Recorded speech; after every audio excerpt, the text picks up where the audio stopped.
Marcus Reed slammed his fist against the steering wheel so hard the horn blared into the empty night. 72 hours. That's all he had left before a judge would decide if he deserved to keep his daughter. 72 hours before the state could rip Lily from his arms and hand her over to a woman who'd already abandoned her once. He was broke, exhausted, running out of options. But what Marcus didn't know, what he couldn't possibly know, was that in the next 30 minutes he would make a decision that would change everything. And the two strangers he was about to help their father would be sitting behind that judge's bench. Before we continue, drop a comment and tell us what city you're watching from. We love seeing how far these stories travel. The rain came down like God himself was trying to wash the whole damn world away. Marcus Reed gripped the steering wheel of his 15-year-old Honda Civic, squinting through a windshield the wipers couldn't keep up with. His shoulders ached. His back screamed. 14 hours he'd worked today, 8 under car hoods at Patterson's Auto. 6 more slinging coffee at the diner on 5th Street. His hands still smelled like motor oil and burnt coffee grounds. "Come on," he muttered, leaning forward as if those extra few inches would help him see through the sheets of water. "Come on, come on." Lightning cracked across the sky, turning the whole world white for half a second. In that flash, Marcus saw the highway stretching out ahead of him, empty, dark, and endless. Just like his bank account. Just like his options. He thought about Lily, probably asleep on the couch right now, waiting for him. Mrs. Patterson from next door would be watching her reading one of those romance novels she loved so much, while Lily clutched her stuffed elephant and fought to keep her eyes open. "Daddy always comes home," Lily would say. She'd been saying it every night for 3 years ever since Victoria walked out. Marcus's jaw tightened at the thought of his ex-wife, Victoria. The woman who'd left them without a word. Who'd disappeared for 3 years, no calls, no letters, no child support. Nothing. Just gone. And now she wanted Lily back. Now that she'd found some new boyfriend with money, now that she'd gotten herself a fancy lawyer, now she suddenly remembered she had a daughter. "Over my dead body," Marcus said to the empty car. His phone buzzed on the passenger seat. He glanced at it, a text from his public defender, Mr. Warren. "Reminder custody hearing Monday 9 a.m. Please arrive early. And Marcus, try to get some sleep this weekend. You need to look sharp." Sleep. Right. When was the last time Marcus had actually slept? Really slept, not just collapsed for a few hours between shifts. He couldn't remember. Another bolt of lightning. Another explosion of thunder that seemed to shake the whole car. Marcus reached for the radio, desperate for something to fill the silence, to drown out the voice in his head that kept whispering, "You're going to lose her. You're going to lose everything." The radio crackled with static. Every station was garbage in this storm. He turned it off and drove in silence. The highway was empty, had been for the last 20 miles. Nobody else was stupid enough to be out in weather like this. Smart people were home warm and dry, probably sitting in front of their TVs with their families. Marcus couldn't remember the last time he'd watched TV with Lily. Couldn't remember the last time he'd done anything with her that didn't involve rushing to get somewhere or collapsing from exhaustion. That's what Victoria's lawyer is going to say, he thought. That you're never there, that you work too much, that you can't provide. "I provide," Marcus growled. "I provide every damn day." But even as he said it, doubt crept in. The apartment was small, 1-bedroom that Lily got while Marcus slept on the couch. The fridge was usually half empty by the end of the week. And birthday presents, Christmas gifts. Those came from the clearance rack at Walmart, when they came at all. Was that enough? Was love enough when you couldn't afford dance lessons, or summer camp, or any of the things other kids had? Marcus didn't know anymore. 3 days ago, he would have said yes without hesitation. But 3 days ago, he hadn't seen the look on the family court judge's face during the preliminary hearing. Hadn't seen the way the man's eyes had swept over his worn clothes, his calloused hands, his exhaustion. "You're already judged," that voice whispered again. "They took one look at you and decided." "Shut up," Marcus said out loud. "Just shut up." The rain seemed to pound harder in response.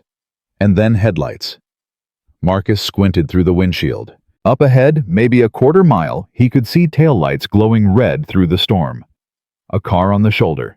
And next to it were those people. He slowed down, wiping condensation from the inside of the windshield with his sleeve.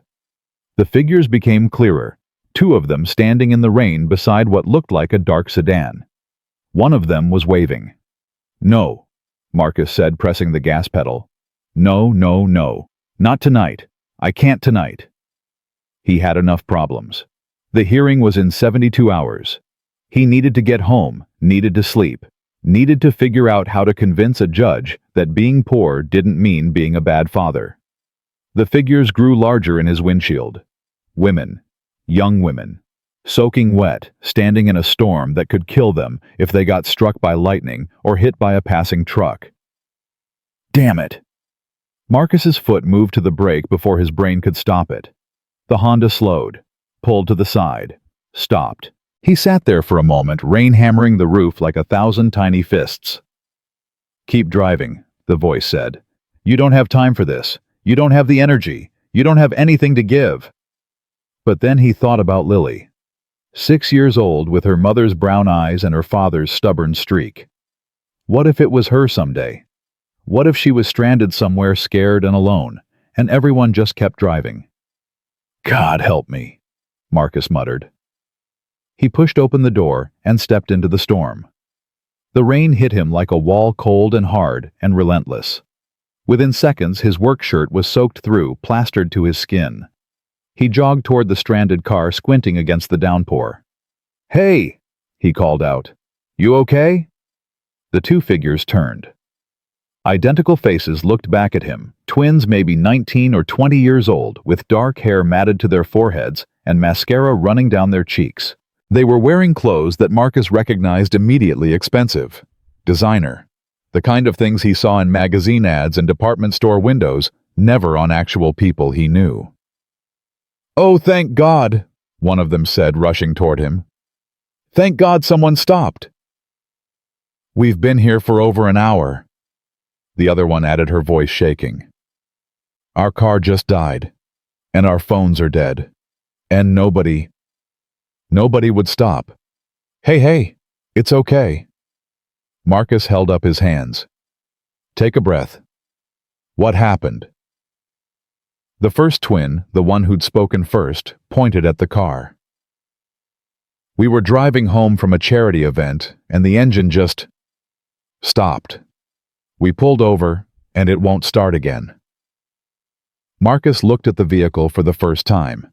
His eyebrows rose. A Mercedes-Benz, S-Class, the kind of car that cost more than Marcus would make in 5 years, maybe 10. "Mind if I take a look?" he asked. "Please," they said in unison. Marcus walked around to the front of the Mercedes and popped the hood. The engine was pristine, probably maintained by some fancy dealership where they charged $300 for an oil change. But even fancy cars had basic problems. He leaned in, rainwater streaming down his face, and found it almost immediately. "Battery terminals," he called out. "They're corroded. Connections loose. Can you fix it?" The second twin appeared at his elbow, hugging herself against the cold. Marcus shook his head. "Not out here. Not in this storm. You need a jump start at minimum, probably a new battery." He closed the hood and turned to face them. "Look, there's a hotel about 15 minutes up the road. I can give you a ride. You can call a tow in the morning." The twins exchanged a glance, that silent communication thing that twins did. "You do that?" the first one asked. "You don't even know us." Marcus shrugged, rain dripping off his chin. "Can't leave you out here. Come on before we all drown." They grabbed their bags from the Mercedes designer luggage that probably cost more than Marcus's car and climbed into his Honda. The contrast was almost funny. Almost. "I'm Sophie," the one in the passenger seat said, as Marcus pulled back onto the highway. "This is my sister Maya." "Marcus." "Thank you for stopping, Marcus." Maya leaned forward from the back seat. "Seriously, We were starting to think no one would. People are scared these days, Marcus said, keeping his eyes on the road. Can't really blame them. But you stopped, Sophie pointed out. Marcus was quiet for a moment. The wipers slapped back and forth. Rain drummed on the roof. I have a daughter, he finally said. She's 6. If she was ever stranded somewhere scared and alone in a storm like this, I'd want someone to stop for her. The car fell silent. What's her name? Maya asked softly. Lily. That's beautiful, Sophie said. Then hesitantly, Do you get to see her often? The question hit harder than she could have known. Marcus's hands tightened on the steering wheel. Every chance I get, he said, which might not be for much longer. What do you mean? Marcus didn't know why he said it. Maybe it was the exhaustion. Maybe it was the darkness, the rain, the anonymity of talking to strangers he'd never see again. Maybe he just needed to say it out loud to someone who wasn't going to judge him. Her mother and I are divorced, he said. She left 3 years ago, just vanished. No contact, nothing. And now she's back and she's trying to take full custody. Says I'm not fit to be a father because I work too much, because I don't make enough money. He laughed bitterly. We go to court in 3 days. That's horrible, Sophie whispered. It is what it is. Marcus's voice was flat-tired. I'm doing everything I can. 2 jobs, saving every penny, showing up to every school event, every parent-teacher conference. But sometimes, he trailed off. Sometimes what? Maya prompted gently. Sometimes it feels like it's not enough. Like the world already decided I'm not good enough, and nothing I do is going to change that. The words hung in the air, heavy and painful. Sophie turned to look at him, really look at him for the first time. Can I tell you something? Marcus glanced at her. Sure. Our father is like that, always working. We barely see him. He has all the money in the world, but... She paused, seeming to choose her words carefully. We'd trade all of it, every penny, just to have dinner with him once a week without him checking his phone. Just to have him actually be there. He thinks providing means everything, Maya added from the back seat. He doesn't understand that we just want him present. That's all. Just there. Marcus didn't know what to say. These girls with their designer clothes and their Mercedes and their clearly wealthy father, they were lonely. He could hear it in their voices, see it in the way they looked at each other. You should tell him that, he said finally. We've tried. Sophie's voice was small. He doesn't listen, says we don't understand what it takes to maintain our lifestyle. Sounds lonely. It is. Sophie turned to face the window. Money doesn't fix loneliness. It just makes it more comfortable. They drove in silence for a while. The storm seemed to be letting up a little. The rain still fell, but the lightning had moved on to terrorize some other stretch of highway. Marcus thought about what they'd said. About their father, who was never there. About having everything except the one thing that mattered. He thought about Lily waiting for him on that couch. About how even when he was exhausted, even when he could barely keep his eyes open, he always kissed her forehead and told her he loved her. Always. Maybe that was worth something.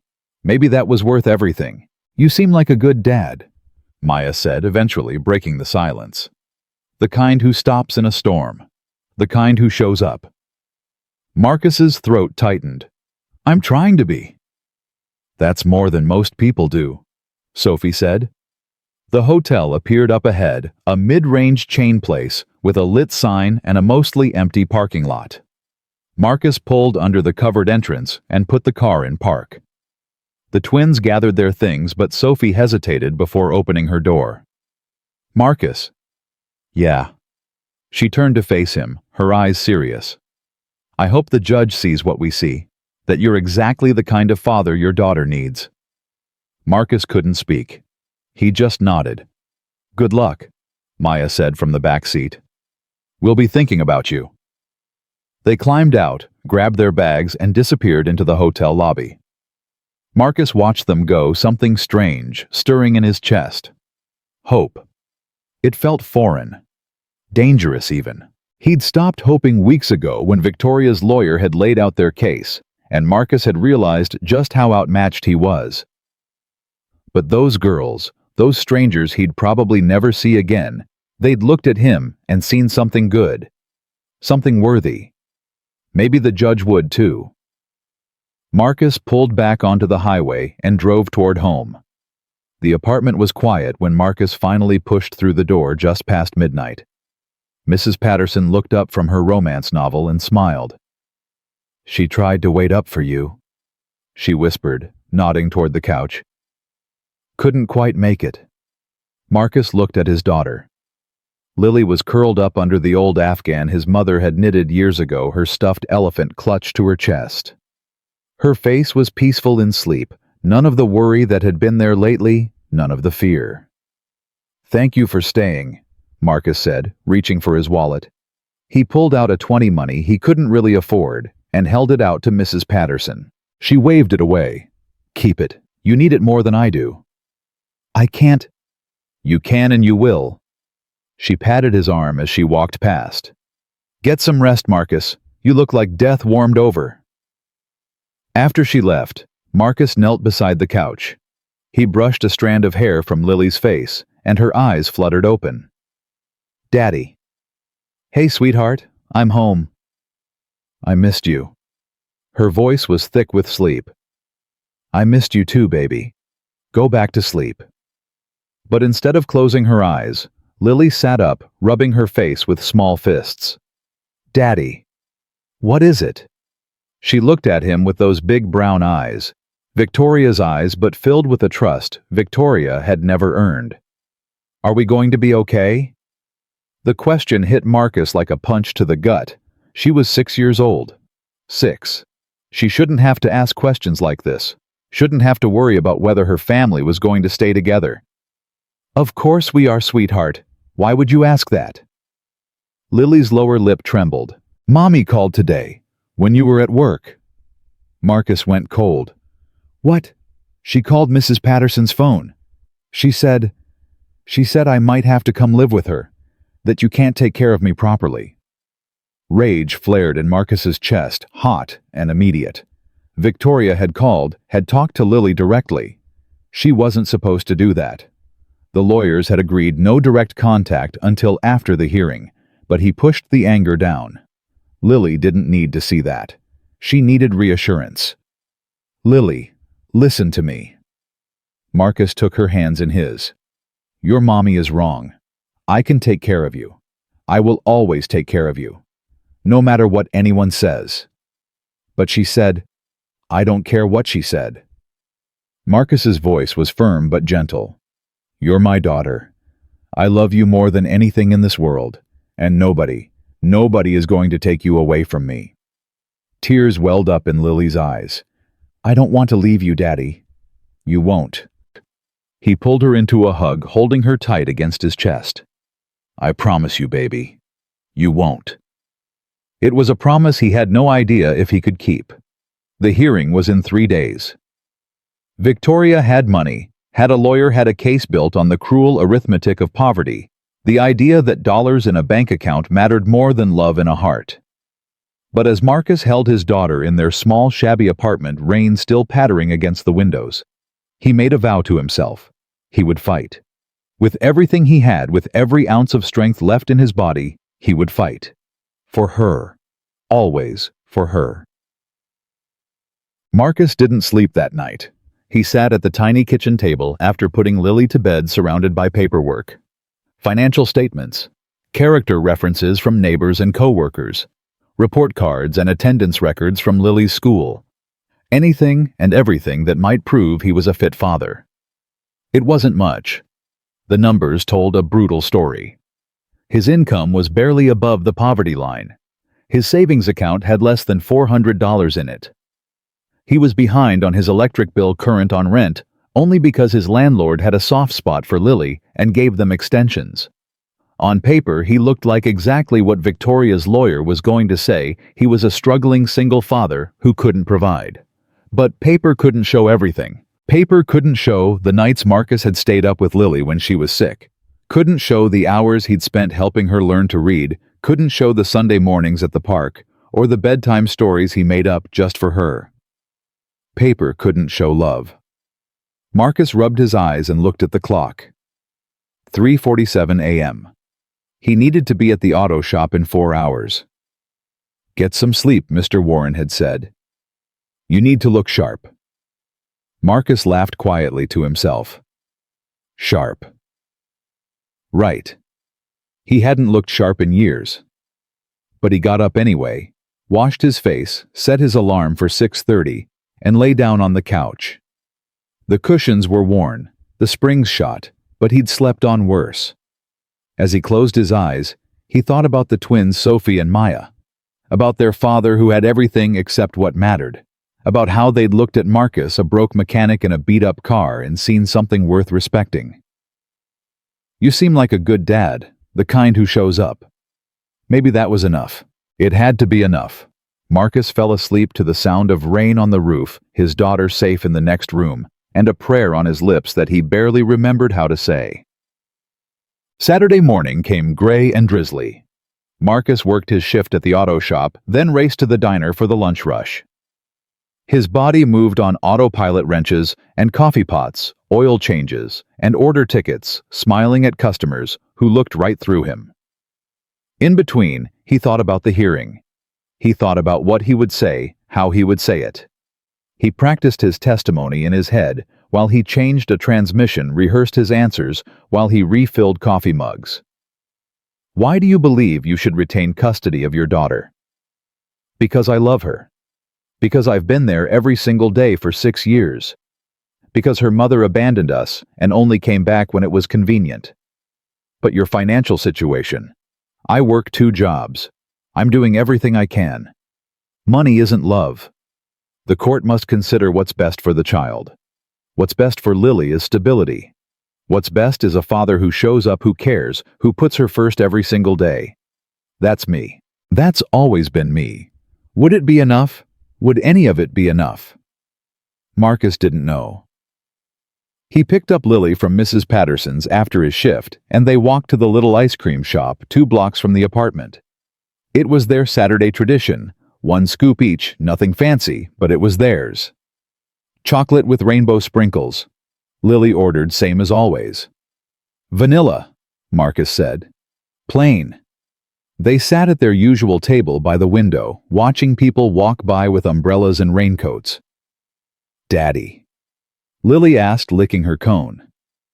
"Yeah, baby." "What happens Monday?" Marcus set down his ice cream. He'd hoped she wouldn't ask. Had hoped he could shield her from the worst of it, at least until it was over. But Lily was smart. Too smart sometimes. "Monday," he said carefully, "is when the judge decides where you're going to live. And you think he'll say I can stay with you? I'm going to do everything I can to make sure that happens." Lily was quiet for a moment. Then, what if he doesn't? The question cracked something open in Marcus's chest. He reached across the table and took her hand. "Lily, I want you to listen to me. No matter what happens on Monday, no matter what any judge says, I am your father. I will always be your father. And I will never stop fighting for you. Do you understand?" She nodded, her eyes filling with tears. "I love you," Marcus said. "More than anything. More than everything. That's never going to change." "I love you too, Daddy." They finished their ice cream in silence, holding hands across the table like survivors clinging to wreckage in a storm. Sunday was for preparation. Mr. Warren came by the apartment in the afternoon to go over Marcus's testimony one more time. He was a tired-looking man in his 50s, with gray hair and kind eyes, a public defender who'd seen too many cases like this and won too few of them. "Tell me again about the morning routine," Mr. Warren said, flipping through his notes. Marcus took a deep breath. "I wake up at 5:30. Make Lily breakfast, usually oatmeal or eggs. Pack her lunch. Help her get dressed. Walk her to school by 7:45, then head to the auto shop for my 8 o'clock shift. And after school, Mrs. Patterson picks her up most days when I'm working. If I have the evening shift at the diner, I see Lily for about an hour between jobs. I help her with homework, make sure she eats dinner. And when do you get home at night? Marcus hesitated. This was the part Victoria's lawyer would hammer. Usually around midnight, sometimes later. Mr. Warren nodded slowly. And Lily is asleep by then. Bye. Yes. So on a typical day, you see your daughter for, what, 2 hours? 3? Marcus's jaw tightened. It's not about quantity. I know that. You know that. Mr. Warren set down his notepad. But the judge might not see it that way. Victoria's lawyer is going to paint a picture of an absent father too busy working to actually parent. I'm working to provide for her. I know. Mr. Warren held up a hand. I'm on your side, Marcus. But I need you to understand what we're walking into. Victoria has resources we don't have. Her lawyer is going to be polished, professional, and ruthless. We need to be prepared. Marcus leaned back in his chair, exhaustion settling into his bones. So, what do? You tell the truth. You show them who you are, not who their paperwork says you are. Mr. Warren leaned forward. You're a good father, Marcus. I've seen enough bad ones to know the difference. Now we just need to make the judge see it too. After Mr. Warren left, Marcus sat alone in the quiet apartment. Lily was at a friend's house, a play date arranged specifically to keep her distracted, and the silence was oppressive. He looked around at the walls he'd tried so hard to make into a home. Lily's drawings taped to the refrigerator, the shelf of second-hand books they read together every night. The framed photo on the windowsill, Marcus and Lily at the park last summer, both of them laughing at something he couldn't remember. This was his life, small and struggling, but his. Theirs. And in less than 24 hours, a stranger in a black robe was going to decide if it was good enough. Marcus closed his eyes and thought about the twins from the storm. About their father who had everything except what mattered. About Sophie's words. I hope the judge sees what we see. He hoped so too. God, he hoped so. Marcus didn't sleep Sunday night either. He lay on the couch, staring at the ceiling, listening to the sound of Lily breathing in the next room.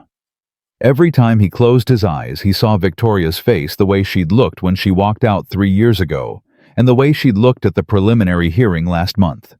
Cold, calculating, like Lily was a prize to be won, not a daughter to be loved.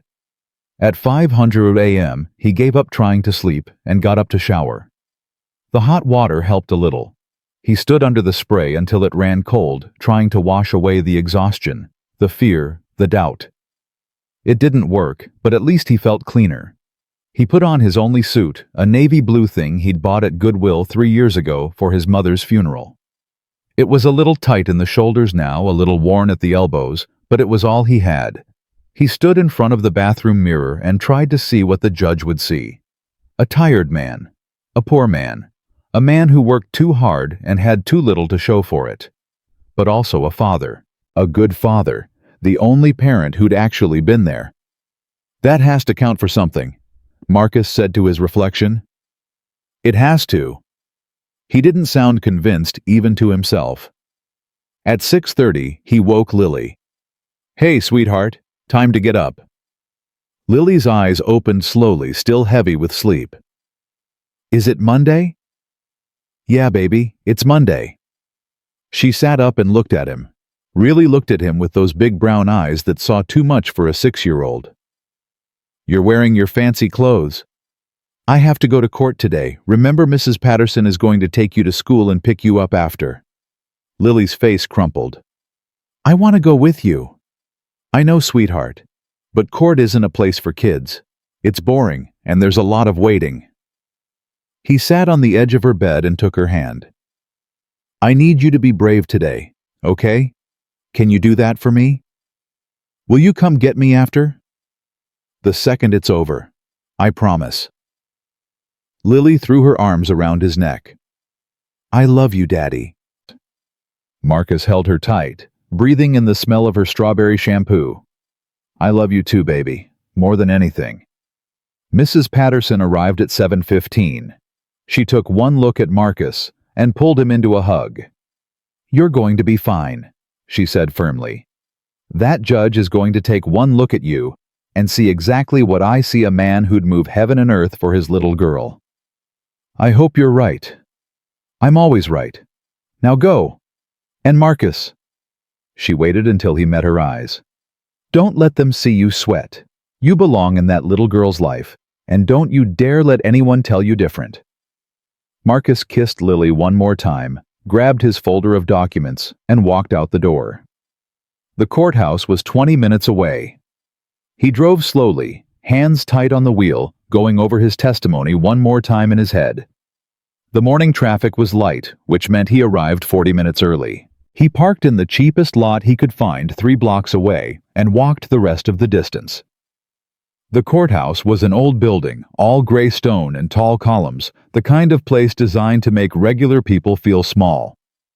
Marcus climbed the steps and pushed through the heavy doors into a lobby that smelled like floor polish and anxiety. Mr. Warren was waiting for him near the security checkpoint. "You look good," the lawyer said, though his eyes said otherwise. "How do you feel?" "Like I'm about to throw up." "That's normal. Try not to do it in the courtroom." Mr. Warren put a hand on his shoulder. "Remember what we talked about. Stay calm, answer honestly, don't let Davidson get under your skin. He's going to try to make you angry. Don't let him." "Davidson." "Victoria's lawyer, Richard Davidson. He's good at what he does, which is making decent people look bad." Mr. Warren started walking toward the elevators. "Come on, courtroom 4B. Judge Caldwell's chambers." Marcus followed, his stomach churning. "What do you know about the judge?" "Harrison Caldwell.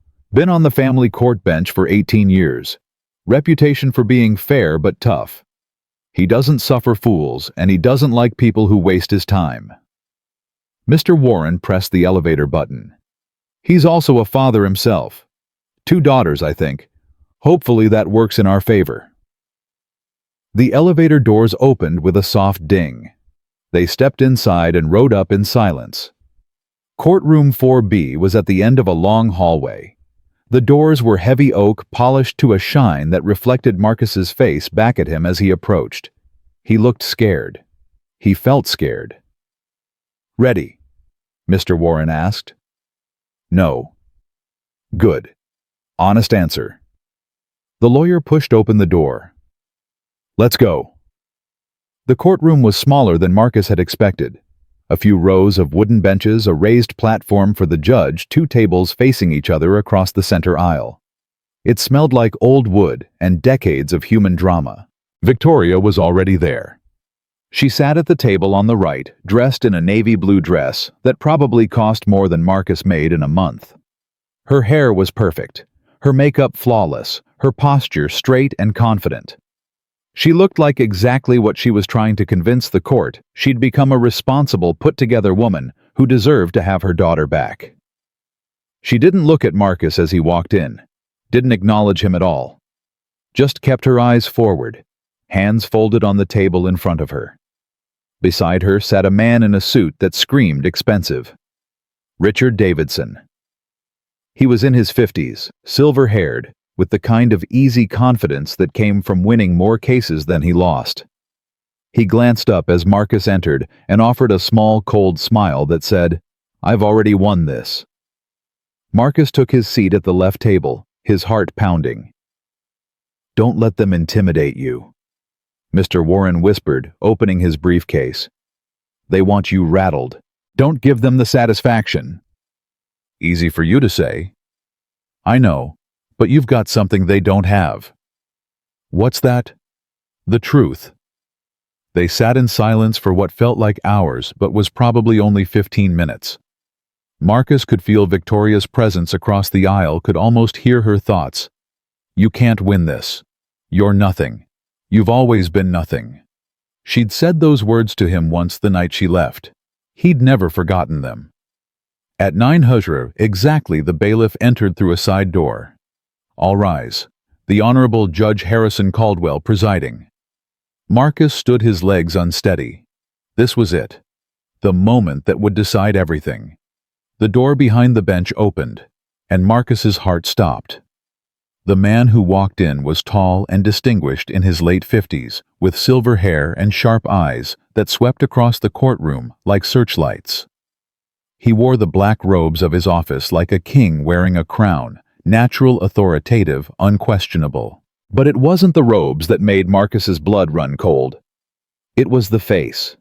Those eyes. That jawline. That particular way of moving, confident but controlled. Marcus had seen those features before. 3 nights ago, in the rain. On 2 young women standing beside a broken-down Mercedes, soaking wet and scared. Sophie and Maya. This was their father. Judge Harrison Caldwell. The man who was about to decide if Marcus deserved to keep his daughter was the father of the girls Marcus had helped in the storm. The courtroom seemed to tilt. Marcus gripped the edge of the table to keep himself upright. His mind raced through the implications, the possibilities, the terrible uncertainty of what this meant. Was this good? Bad? Would the judge recuse himself? Would he remember Marcus at all? Would he hold it against him? Somehow think it was manipulation, some kind of setup. The judge took his seat, adjusting his glasses as he opened the case file. His eyes scanned the first page, and Marcus saw at the slightest pause. A flicker of something crossing that stern face. Then the judge's gaze lifted, sweeping across the courtroom until it landed directly on Marcus. Recognition. It passed between them like an electric current, silent, invisible, but undeniably there. The judge knew. He remembered. Marcus couldn't breathe. "Good morning," Judge Caldwell said, his voice steady and authoritative. "We're here today for the custody hearing of Lily Marie Reed, minor child. Counselors, are both parties ready to proceed?" "Yes, Your Honor." Davidson's voice was smooth, confident. "Ready, Your Honor." Mr. Warren sounded less sure. The judge nodded slowly, but Marcus could see something working behind his eyes. A calculation. A decision being made in real time. "Before we begin," Judge Caldwell said, "I'd like to call for a brief recess, 15 minutes. The bailiff looked confused. "Your Honor." 15 minutes, the judge repeated. "We'll reconvene shortly." "All rise." Everyone stood as Judge Caldwell exited through the back door. The moment he was gone, the courtroom erupted in confused whispers. Davidson leaned over to Victoria, speaking rapidly in her ear. Victoria's eyes narrowed, suspicious. Mr. Warren turned to Marcus. "That's unusual. Did something happen?" Marcus couldn't speak. His throat had closed up completely. "Marcus, are you okay? You look like you've seen a ghost." "I know him," Marcus managed to choke out. "What?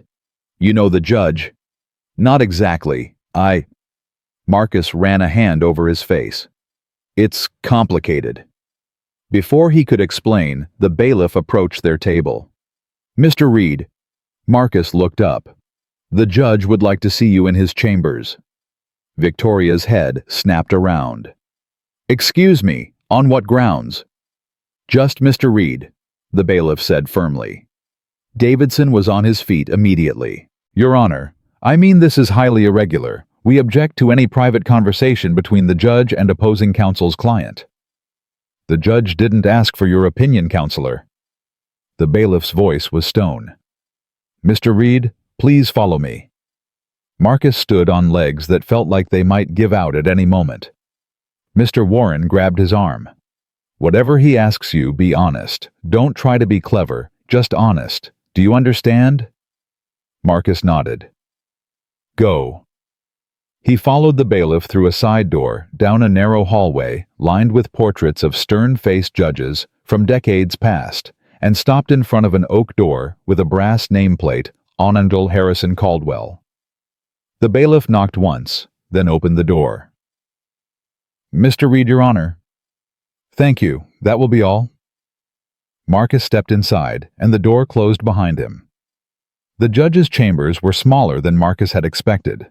Wood-paneled walls lined with law books, a heavy desk covered in files and papers, two leather chairs facing it. A window looked out over the city, gray morning light filtering through half-closed blinds. Judge Caldwell stood by that window, hands clasped behind his back, staring at something only he could see.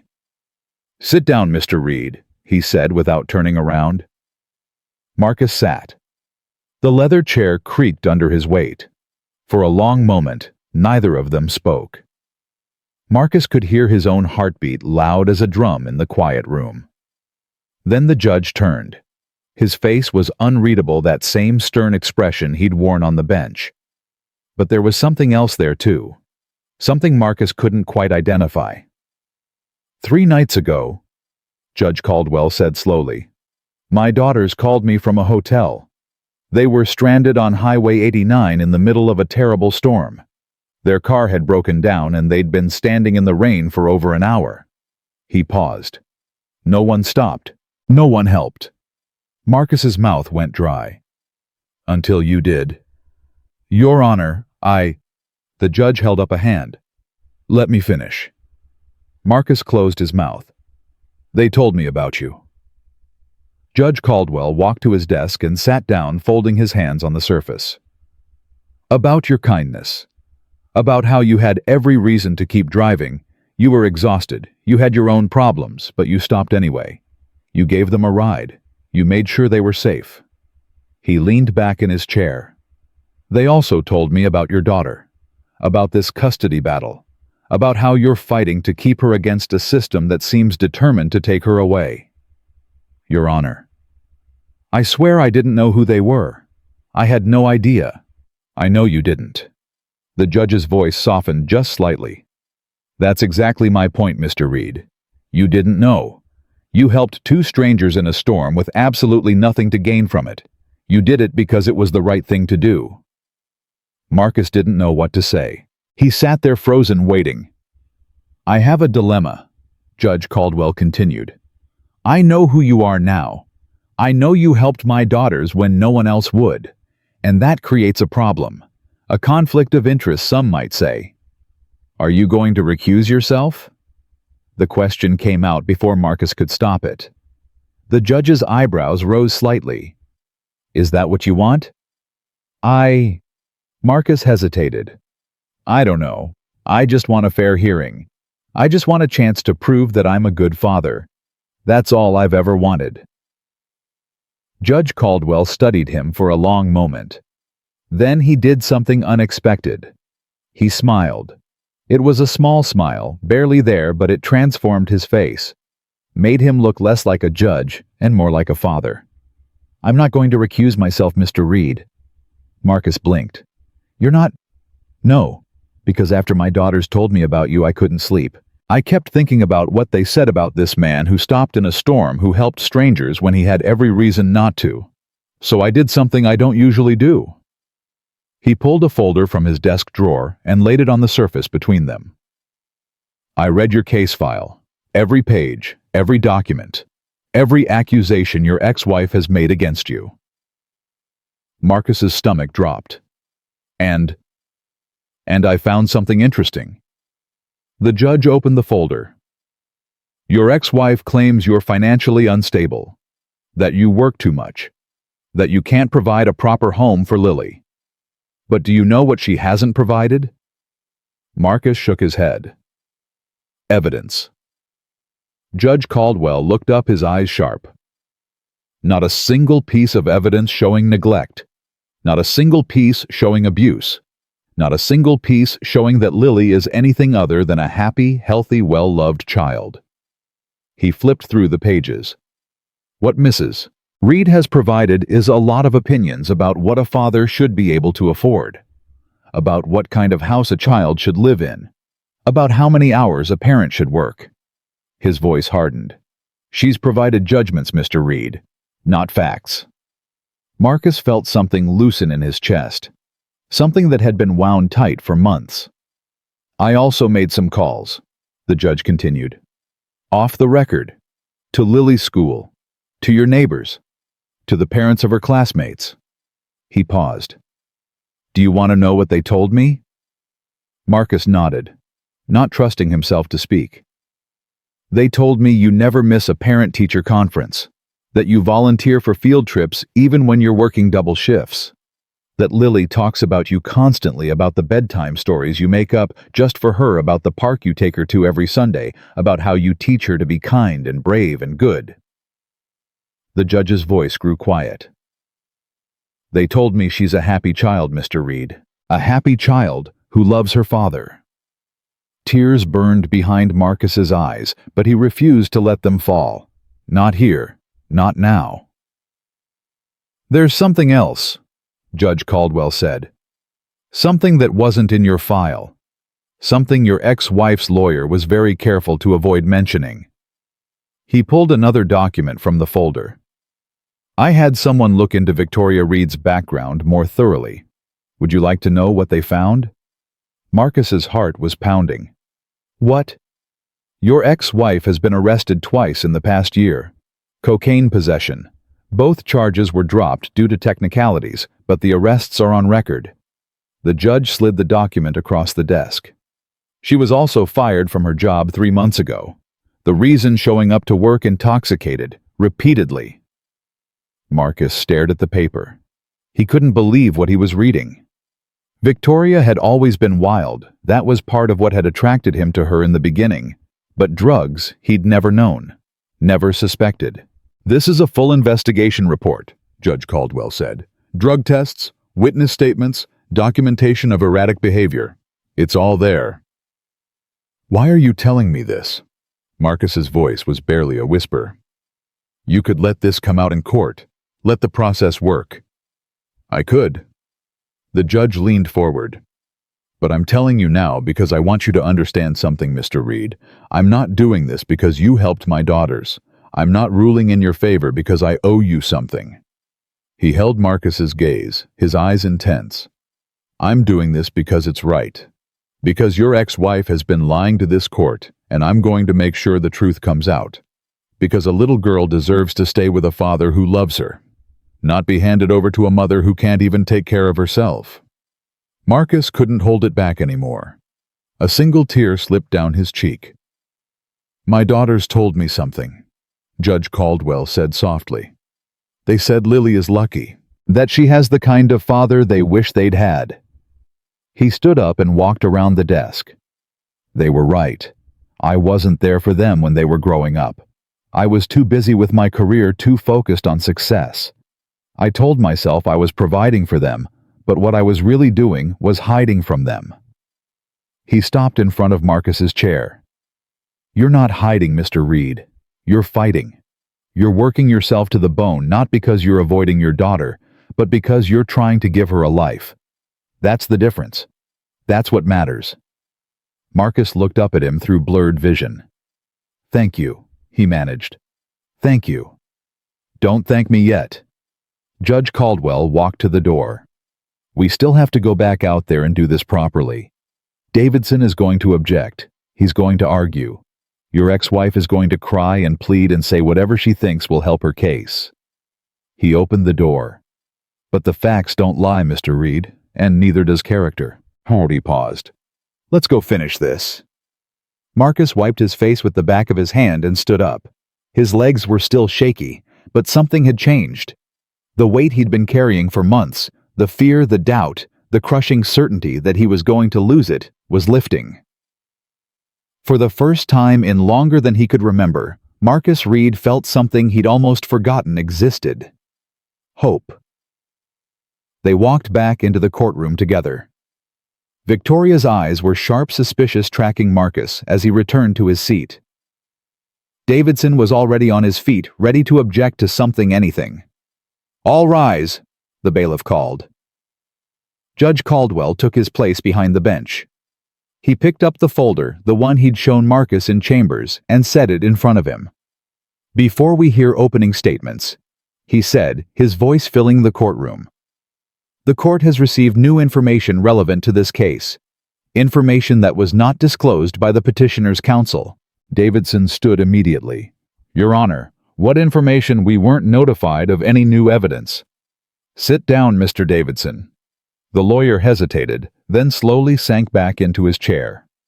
You weren't notified, Judge Caldwell continued, because your client deliberately concealed it.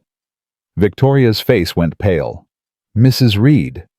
The judge looked directly at her, and even from across the room Marcus could feel the weight of that gaze. You've presented yourself to this court as a stable, responsible parent seeking to protect your daughter from an unfit father. But you failed to mention several relevant facts. He opened the folder. You failed to mention your 2 arrests for cocaine possession. You failed to mention being terminated from your employment for intoxication. You failed to mention that you are currently under investigation by social services. The courtroom exploded. Davidson was on his feet shouting objections. Victoria was shaking her head, tears streaming down her face. Mr. Warren grabbed Marcus's arm, his eyes wide with shock. Order! Judge Caldwell slammed his gavel. Order in this courtroom. The noise died down, but the tension remained thick, electric, suffocating. Your Honor. Davidson's voice was strained, barely controlled. These charges were dropped. This is character assassination, pure and simple. My client. Your client lied to this court. Judge Caldwell's voice was ice. The charges were dropped on technicalities. The arrests remain on record. The drug tests remain positive. The witness statements remain documented. He held up the folder. This is a full investigation report, Mr. Davidson, completed by social services at my request. It confirms everything I've just said and more. Davidson's face had gone gray. He glanced at Victoria, and Marcus saw something pass between them. Panic. The realization that their carefully constructed case was falling apart. Your Honor, I request a continuance to review this new evidence. Denied. The judge set down the folder. This hearing will proceed, and when it's over, I will issue my ruling. He looked at Marcus, and just for a moment, something passed between them. Not recognition, they were past that now. Something else. Respect. Mr. Warren, Judge Caldwell said, you may begin your opening statement.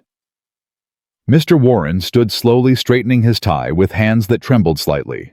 Marcus could see the surprise still written on his face. The revelation about Victoria had caught him as off guard as everyone else. But the lawyer was a professional. He gathered himself, took a breath, and walked toward the judge's bench. Your Honor, he began, this case was supposed to be about money, about bank accounts and square footage, and all the material things our society uses to measure a person's worth. Mrs. Reed's counsel would have you believe that Marcus Reed is unfit to raise his daughter because he's poor, because he works 2 jobs, because he lives in a small apartment and drives an old car. He paused, letting the words settle. But that's not what makes a father, Your Honor. What makes a father is showing up. What makes a father is being there day after day, year after year, even when it's hard, even when you're exhausted, even when the world seems determined to break you down. Mr. Warren turned to look at Marcus. Marcus Reed has been Lily's only parent for 3 years. 3 years, Your Honor. Her mother left when Lily was 3 years old, and she didn't look back. No calls, no letters, no support, nothing. And in all that time, Marcus never missed a single day. He worked double shifts to pay the bills. He walked Lily to school every morning. He read her bedtime stories every night. He was there. He turned back to the judge, and now after 3 years of silence, Victoria Reed has returned. She has a new boyfriend with money, a fancy lawyer, and a sudden interest in the daughter she abandoned. But she doesn't want Lily because she loves her. She wants Lily because she wants to win. Because taking Lily away from Marcus is the ultimate victory in a battle she started the day she walked out that door. Davidson was on his feet. Objection, Your Honor. Counsel is speculating about my client's motives. Sustained. Judge Caldwell nodded. Mr. Warren, stick to the facts. The facts, Your Honor, are these. Mr. Warren picked up a folder from his table. Lily Reed is a straight-A student. She has perfect attendance. Her teachers describe her as happy, well-adjusted, and kind. The parents of her classmates call her a joy to be around. He opened the folder. I have here letters from Lily's teacher, her school principal, her pediatrician, and 6 of her neighbors, all testifying that Marcus Reed is an exceptional father. Not despite his circumstances, Your Honor, but because of them. Because he fights for his daughter every single day. Mr. Warren closed the folder. The evidence Mrs. Reed's counsel planned to present was designed to make Marcus look bad on paper. But paper doesn't tell the whole story. Paper doesn't show love. Paper doesn't show sacrifice. Paper doesn't show a father who works himself to exhaustion just so his daughter can have a better life. He walked back to his seat. We ask the court to see what the numbers can't show. We ask the court to recognize that being poor is not a crime and loving your child is not a weakness.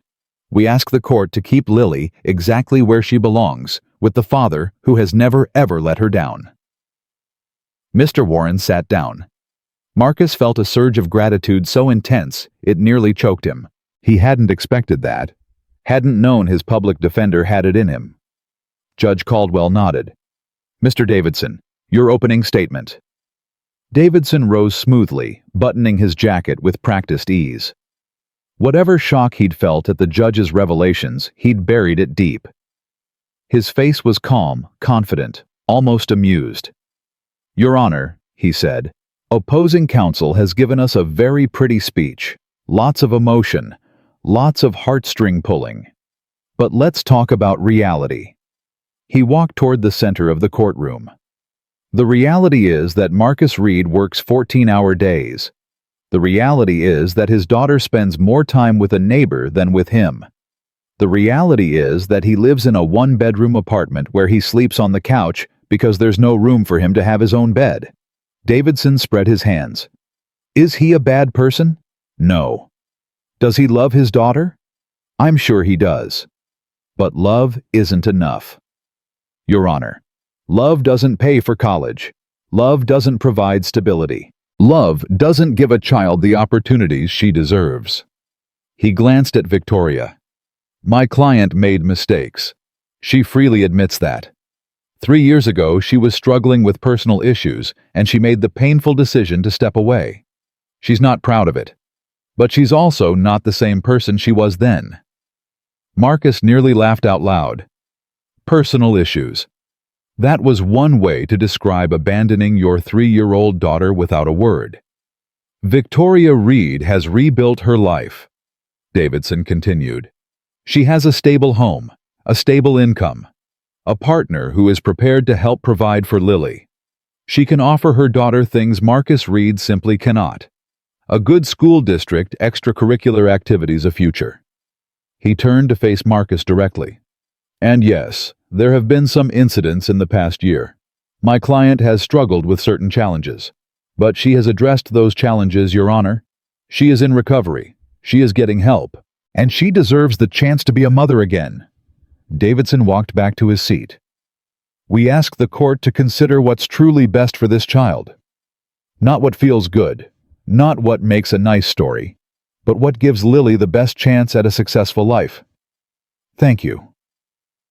He sat down, and Victoria reached over to squeeze his hand.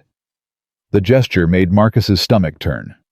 Judge Caldwell made a note on his legal pad. Thank you, counsel.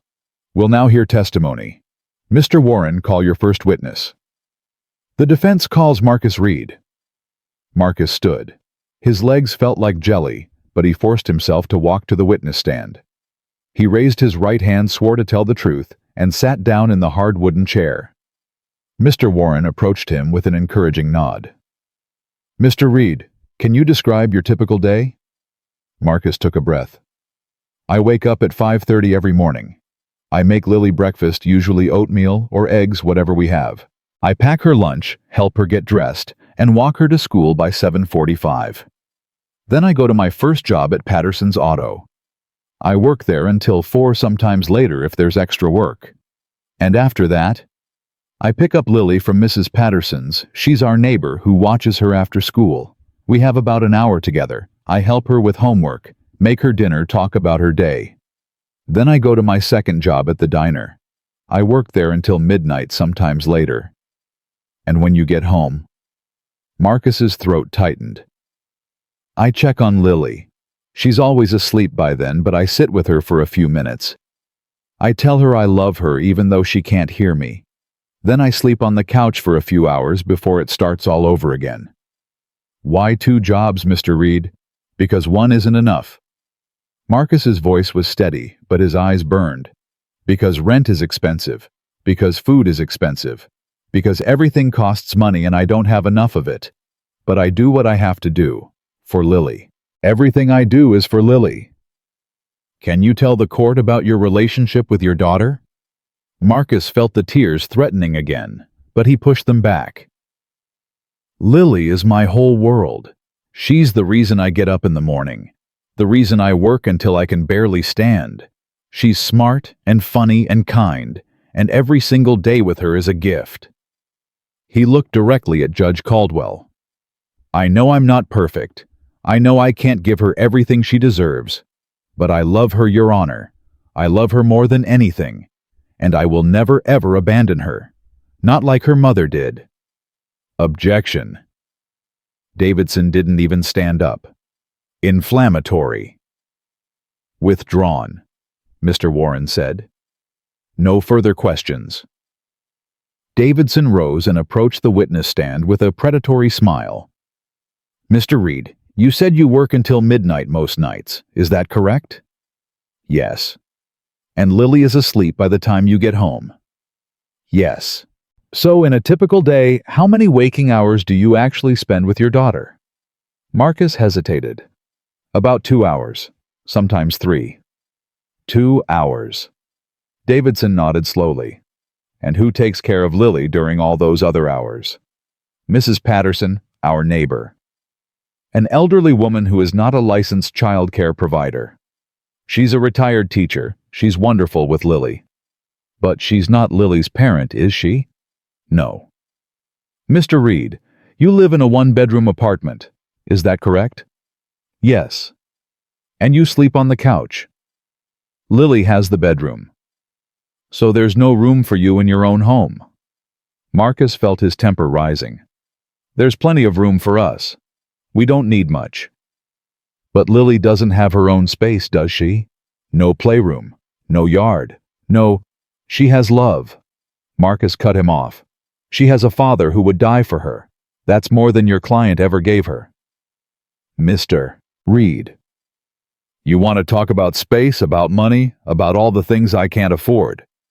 Marcus was on his feet now, anger finally breaking through. Your client had all those things, a big house, a nice car, money in the bank.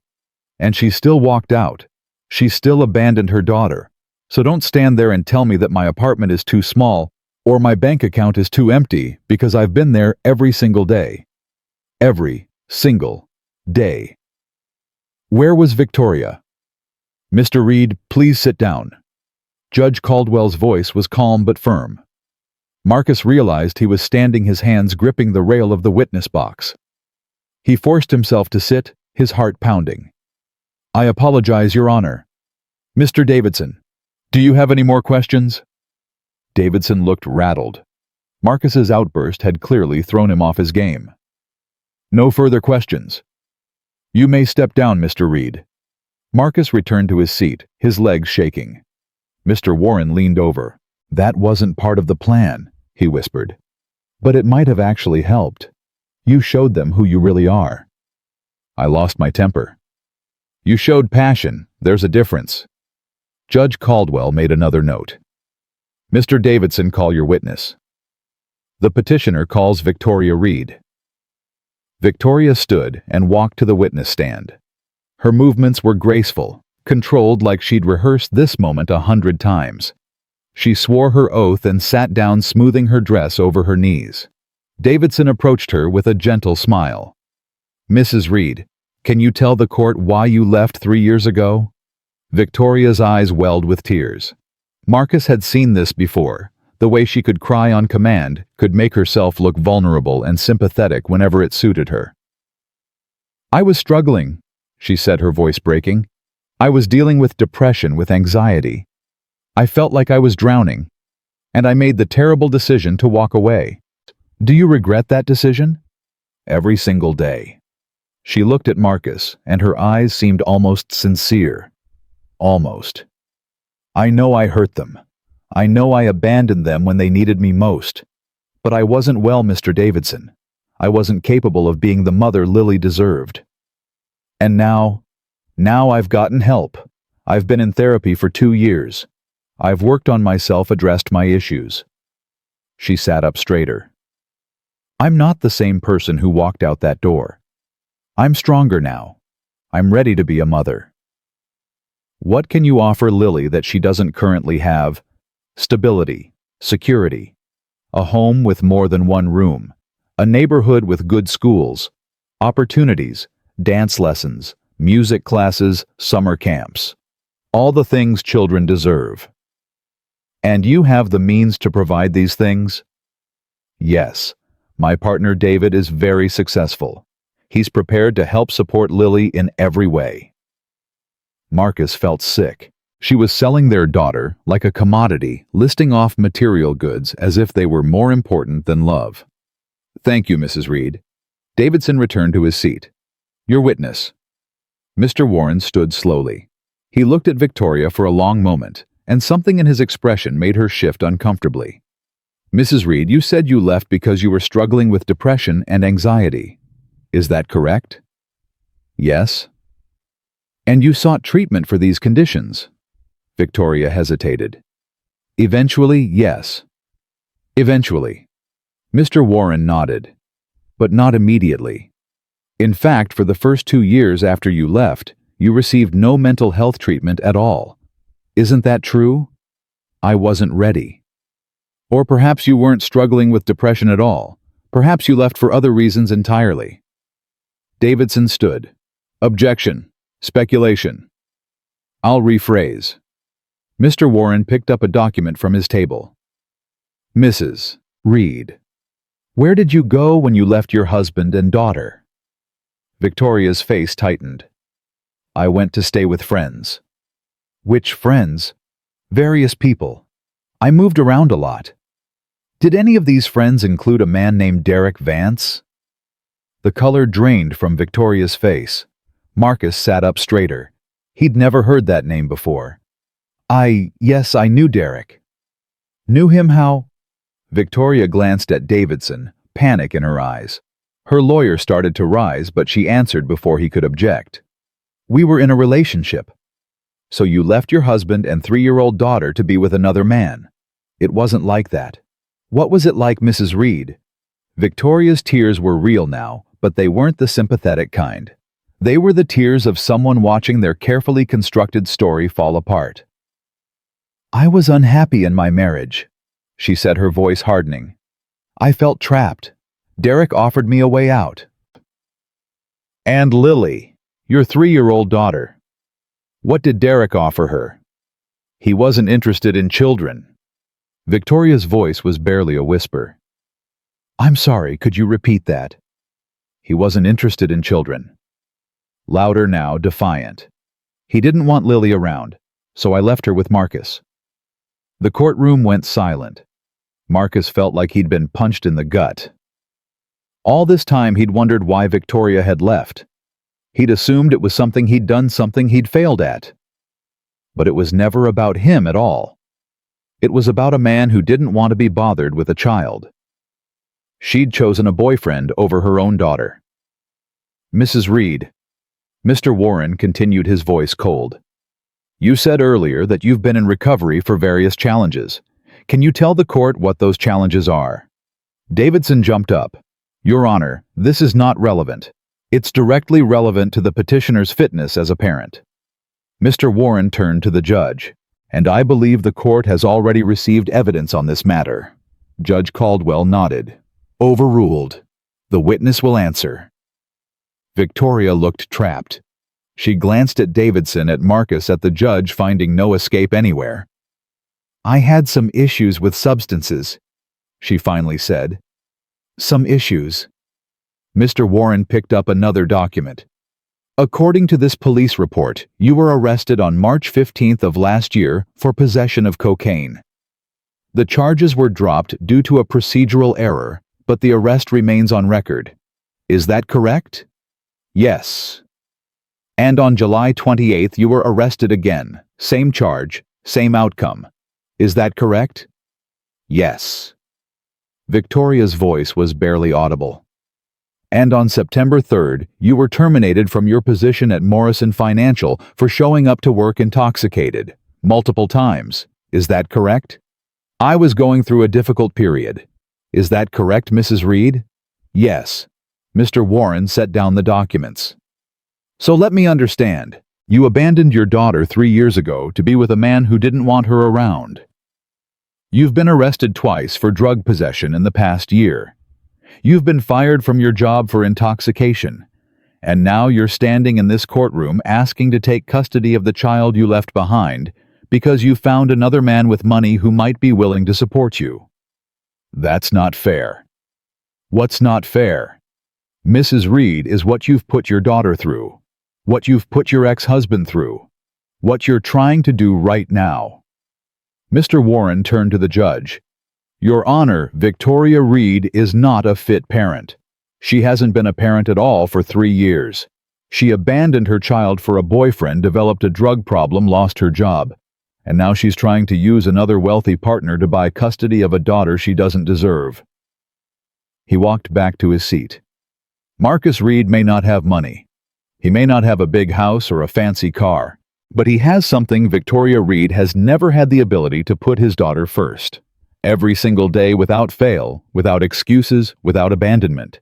That's what matters. That's the only thing that matters. Mr. Warren sat down. The courtroom was silent. Victoria sat in the witness box, her mascara running, her perfect composure shattered. Davidson was staring at his notes, clearly trying to figure out how to salvage the situation. You may step down, Mrs. Reed, Judge Caldwell said. Victoria walked back to her seat, her legs unsteady. She didn't look at Marcus, didn't look at anyone. Judge Caldwell closed his folder and removed his glasses. This court will now issue its ruling. Marcus's heart stopped. He'd expected deliberation, expected the judge to retire to his chambers and make them wait for hours, days, maybe weeks. But Judge Caldwell was going to decide right now. I've reviewed all the evidence in this case, the judge said. I've heard the testimony of both parties, and I've considered what's truly in the best interest of Lily Marie Reed. He looked at Victoria. Mrs. Reed, you've presented yourself as a changed woman, a woman who made mistakes but has learned from them. But the evidence tells a different story. You left your daughter not because you were struggling with mental health issues, but because you chose a man over your child. You've struggled with substance abuse. You've lost your job. And you've come to this court with a story full of half-truths and omissions. He turned to Marcus. Mr. Reed, you've worked 2 jobs for 3 years to provide for your daughter. You've sacrificed sleep, comfort, and any semblance of a personal life to ensure she has what she needs. You've never missed a school event, never failed to be there when it mattered. Your daughter's teachers, neighbors, and friends all speak of you with nothing but respect and admiration. Judge Caldwell put his glasses back on. The law is clear that custody decisions must be based on the best interest of the child. And in this case, the best interest of Lily Reed is to remain with the father who has been her only real parent for the past 3 years. He picked up his gavel. This court awards full custody of Lily Marie Reed to her father, Marcus Reed. Mrs. Reed will be permitted supervised visitation contingent upon completion of a certified rehabilitation program and clean drug tests for a minimum of 6 months. The gavel came down. This hearing is adjourned. Marcus couldn't move. The words echoed in his head, full custody, full custody, full custody, but they didn't seem real. Nothing seemed real. Mr. Warren grabbed his arm. Marcus, we won. Do you understand? We won. Marcus looked at him. It's over. It's over. Lily stays with you. She's yours. And then it hit him. All at once, like a wave crashing over his head. He'd won. He'd actually won. Lily wasn't going anywhere. She was staying with him where she belonged, where she'd always belonged. Marcus put his head in his hands and wept. He didn't care that people were watching. didn't care that Davidson was gathering his papers with barely contained fury, that Victoria was sobbing at her table, that the bailiff was announcing something about clearing the courtroom. None of it mattered. All that mattered was Lily, his little girl, his whole world. She was staying with him. Mr. Warren pulled him to his feet and guided him toward the door. "Come on, let's get you out of here. You've got a daughter to see." They walked out of the courtroom past Victoria, who wouldn't meet his eyes, past Davidson, who looked like he wanted to put his fist through a wall, past the bailiff and the court reporter and all the other people who'd just witnessed the most important moment of Marcus's life. In the hallway, Marcus stopped. "Wait," he said. I should... He turned and looked back at the courtroom doors. Through the small window he could see Judge Caldwell still at his bench gathering his papers. "Give me a minute," Marcus said. He walked back and pushed open the door. Judge Caldwell looked up. "Mr. Reed, is there something else?" Marcus stood in the aisle, suddenly unsure what to say. All the words he'd rehearsed, all the gratitude he wanted to express, seemed inadequate. "I just wanted to thank you," he finally managed, "for seeing the truth, for giving me a chance." Judge Caldwell set down his papers. "I didn't give you anything, Mr. Reed. You earned this, every bit of it. But if you hadn't looked into Victoria's background, if you hadn't found that evidence, I did my job." The judge stood. Nothing more, nothing less. He walked down from the bench and approached Marcus, his black robe swishing against the floor. "But I will tell you something off the record." He stopped a few feet away. "3 nights ago, you made a choice. You chose to stop for 2 strangers in a storm when you had every reason to keep driving. You chose kindness over convenience, compassion over self-interest." He put a hand on Marcus's shoulder. "That choice told me more about your character than any background check ever could. My daughters saw it, and when they told me about you, I saw it too." Marcus felt fresh tears threatening. "Your daughters, Sophie and Maya, they were kind to me. They listened. They said things that gave me hope when I had none. They're good girls." Judge Caldwell's voice softened. "Better than I deserve, honestly. I wasn't there for them the way I should have been. I made the same mistake Victoria made, choosing other things over my children. I was just luckier. They forgave me." "They still love you," Marcus said. "I could tell. They're not angry. They're just lonely." "I know." The judge's eyes glistened. "And I'm going to fix that, starting now." He extended his hand. "Good luck, Mr. Reed. Take care of that little girl." Marcus shook it firmly. "I will. Thank you, Your Honor, for everything." He walked out of the courtroom for the last time, leaving behind the fear and doubt and desperation that had brought him there. The hallway was empty now, but Mr. Warren was waiting by the elevators. "Everything okay?" the lawyer asked. "Everything's perfect." They rode down in silence. Marcus watched the floor numbers decrease, each one bringing him closer to Lily. Closer to the life he'd fought so hard to keep. When the doors opened on the ground floor, Mr. Warren turned to him. "You know, in 23 years of practicing law, I've never seen anything like what happened in there today." "What do you mean?" "I mean that judge." Mr. Warren shook his head. "He didn't just rule in your favor. He believed in you. Personally. That's rare, Marcus. Rarer than you know." Marcus thought about the storm, about Sophie and Maya shivering by the side of the road, about the choice he'd made without knowing where it would lead. "I got lucky," he said. "You made your own luck." Mr. Warren clapped him on the shoulder. "Now go see your daughter. She's been waiting long enough." Marcus walked out of the courthouse into brilliant sunshine. The storm was over. Marcus drove faster than he should have. His hands were still shaking on the wheel, his heart still pounding from everything that had happened in that courtroom. Full custody. The words kept repeating in his head like a song he couldn't stop singing. Full custody. Lily was staying with him, forever. He ran 2 yellow lights and barely stopped at a third. The apartment was only 20 minutes from the courthouse, but it felt like hours. Every red light was an eternity, Every slow driver in front of him was a personal insult. Finally, he pulled into the parking lot of his apartment complex. He didn't bother finding a proper spot. Just stopped the car crooked across 2 spaces and jumped out, leaving the door hanging open behind him. He took the stairs 2 at a time, his lungs burning, his legs screaming. 2nd floor, 3rd door on the left.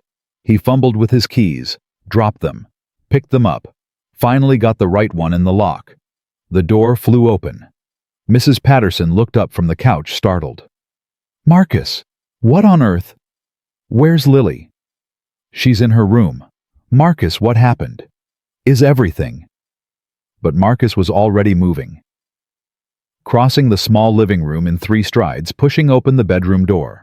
Lily was sitting on her bed, her coloring books spread around her. She looked up when the door opened, and Marcus saw the fear in her eyes. The same fear she'd been carrying for weeks. The fear of losing her father, of being taken away to live with a mother she barely remembered. "Daddy." Marcus dropped to his knees beside the bed. He couldn't speak, couldn't find the words. So he just opened his arms. Lily flew into them. "Daddy, what happened?" "Why are you crying, Daddy?" Marcus held her so tight he thought he might never let go. The tears were coming fast now, streaming down his face, soaking into her hair. But they weren't tears of sadness anymore. They were tears of relief, of joy, of a weight finally being lifted. "You're staying with me," he whispered into her hair. "You're staying with me, baby. Forever. The judge said you're mine." Lily pulled back, her eyes wide. "Really? I don't have to go live with Mommy." "No, sweetheart. You're staying right here, with me, where you belong. Forever. Forever and ever and ever." Lily's face crumpled, and then she was crying, too big, heaving sobs that shook her whole little body.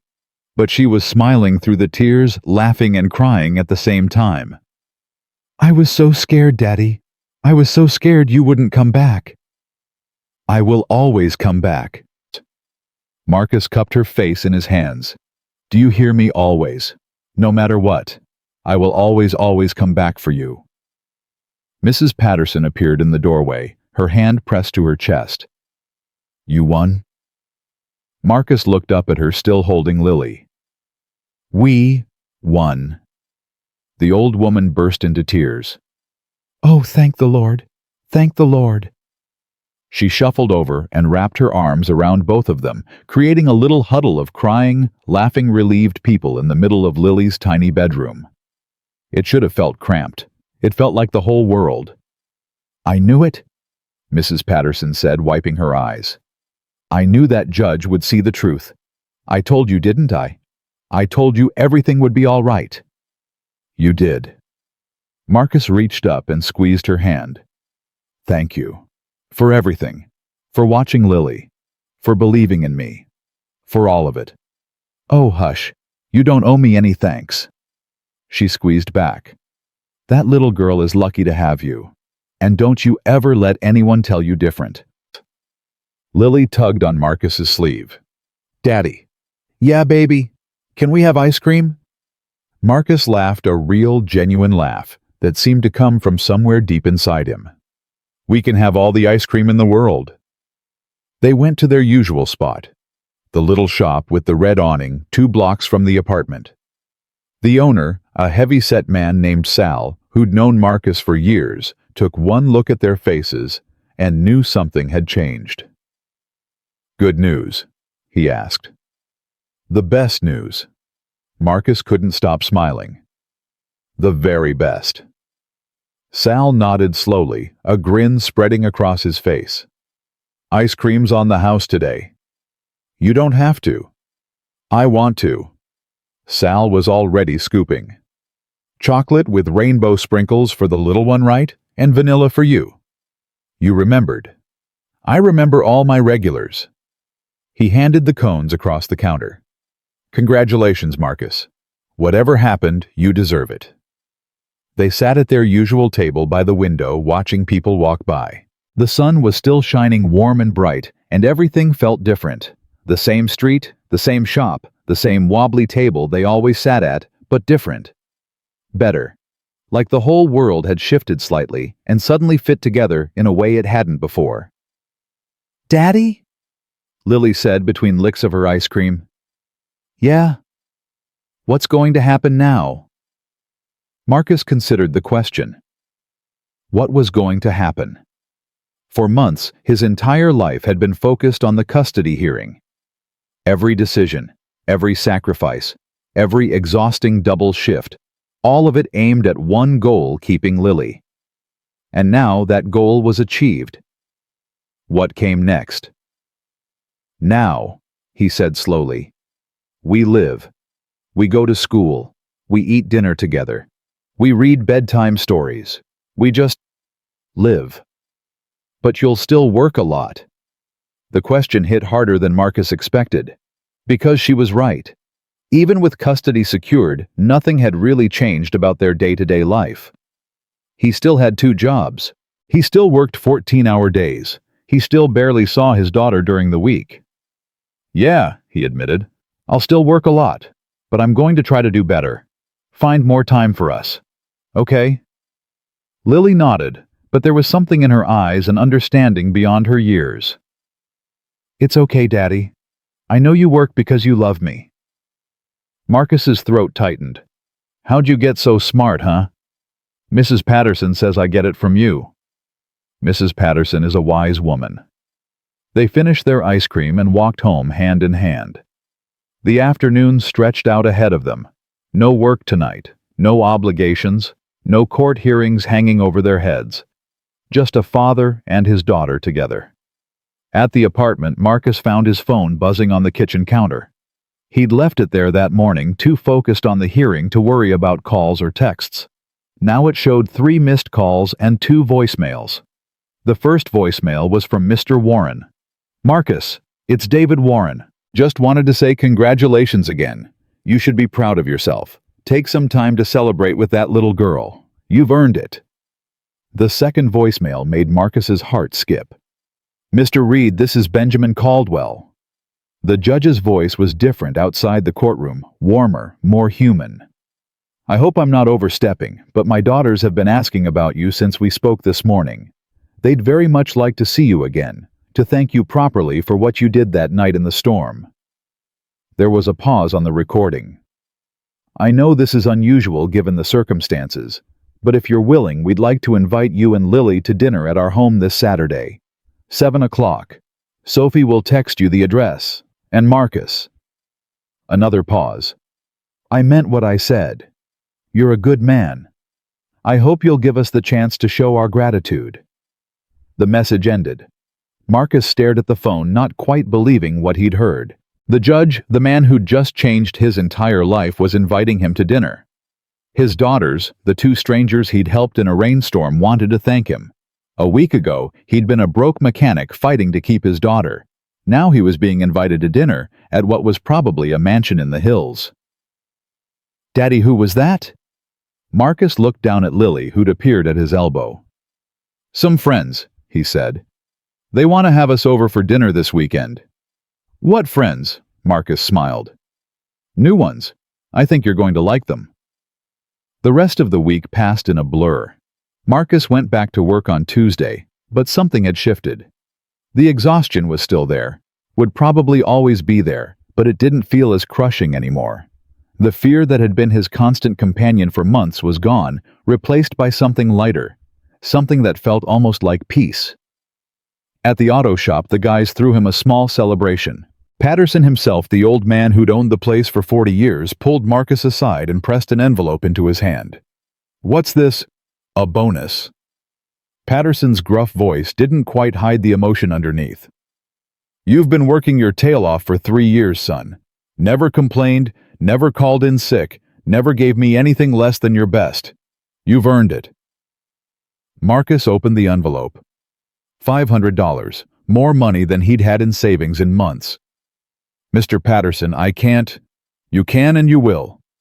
The old man clapped him on the shoulder. "Buy that little girl something nice. Take her somewhere special. You've been surviving for too long, Marcus. It's time to start living." At the diner, the evening shift went smoother than usual. Maybe it was his mood, maybe it was just luck, but the tips were better than they'd been in weeks. By the time he clocked out, Marcus had another $100 in his pocket. Thursday night, he took Lily shopping. Not at Goodwill, not at the clearance rack. At an actual store with actual new clothes that had never been worn by anyone else. Lily's eyes went wide as saucers when he told her she could pick out anything she wanted. Anything, within reason. Marcus grinned. But yeah, anything. She chose a dress. A blue one with little white flowers on it, the kind of thing she'd only ever seen other girls wear to church. She held it up to her chest and looked in the mirror with an expression of pure wonder. "It's so pretty, Daddy." "Not as pretty as you." They bought the dress and a new pair of shoes to go with it, and a hair ribbon that matched the flowers. It was more money than Marcus usually spent on clothes in a month, but he didn't care. For once, he didn't count every penny. For once, he let himself enjoy giving his daughter something special. Friday afternoon, Sophie texted him the address for dinner. Marcus looked it up on his phone and nearly dropped it. The house was in the hills, in a neighborhood he'd only ever driven through on the way to somewhere else. The kind of place where the driveways had gates and the lawns were always perfect. "That's where we're going?" Lily asked, peering over his shoulder. "Apparently." "Is it a castle?" Marcus laughed. "Close enough." Saturday morning, he woke up nervous. He hadn't been nervous like this since the custody hearing. His hands shook as he made breakfast. His stomach churned when he tried to eat. What was he supposed to say to these people?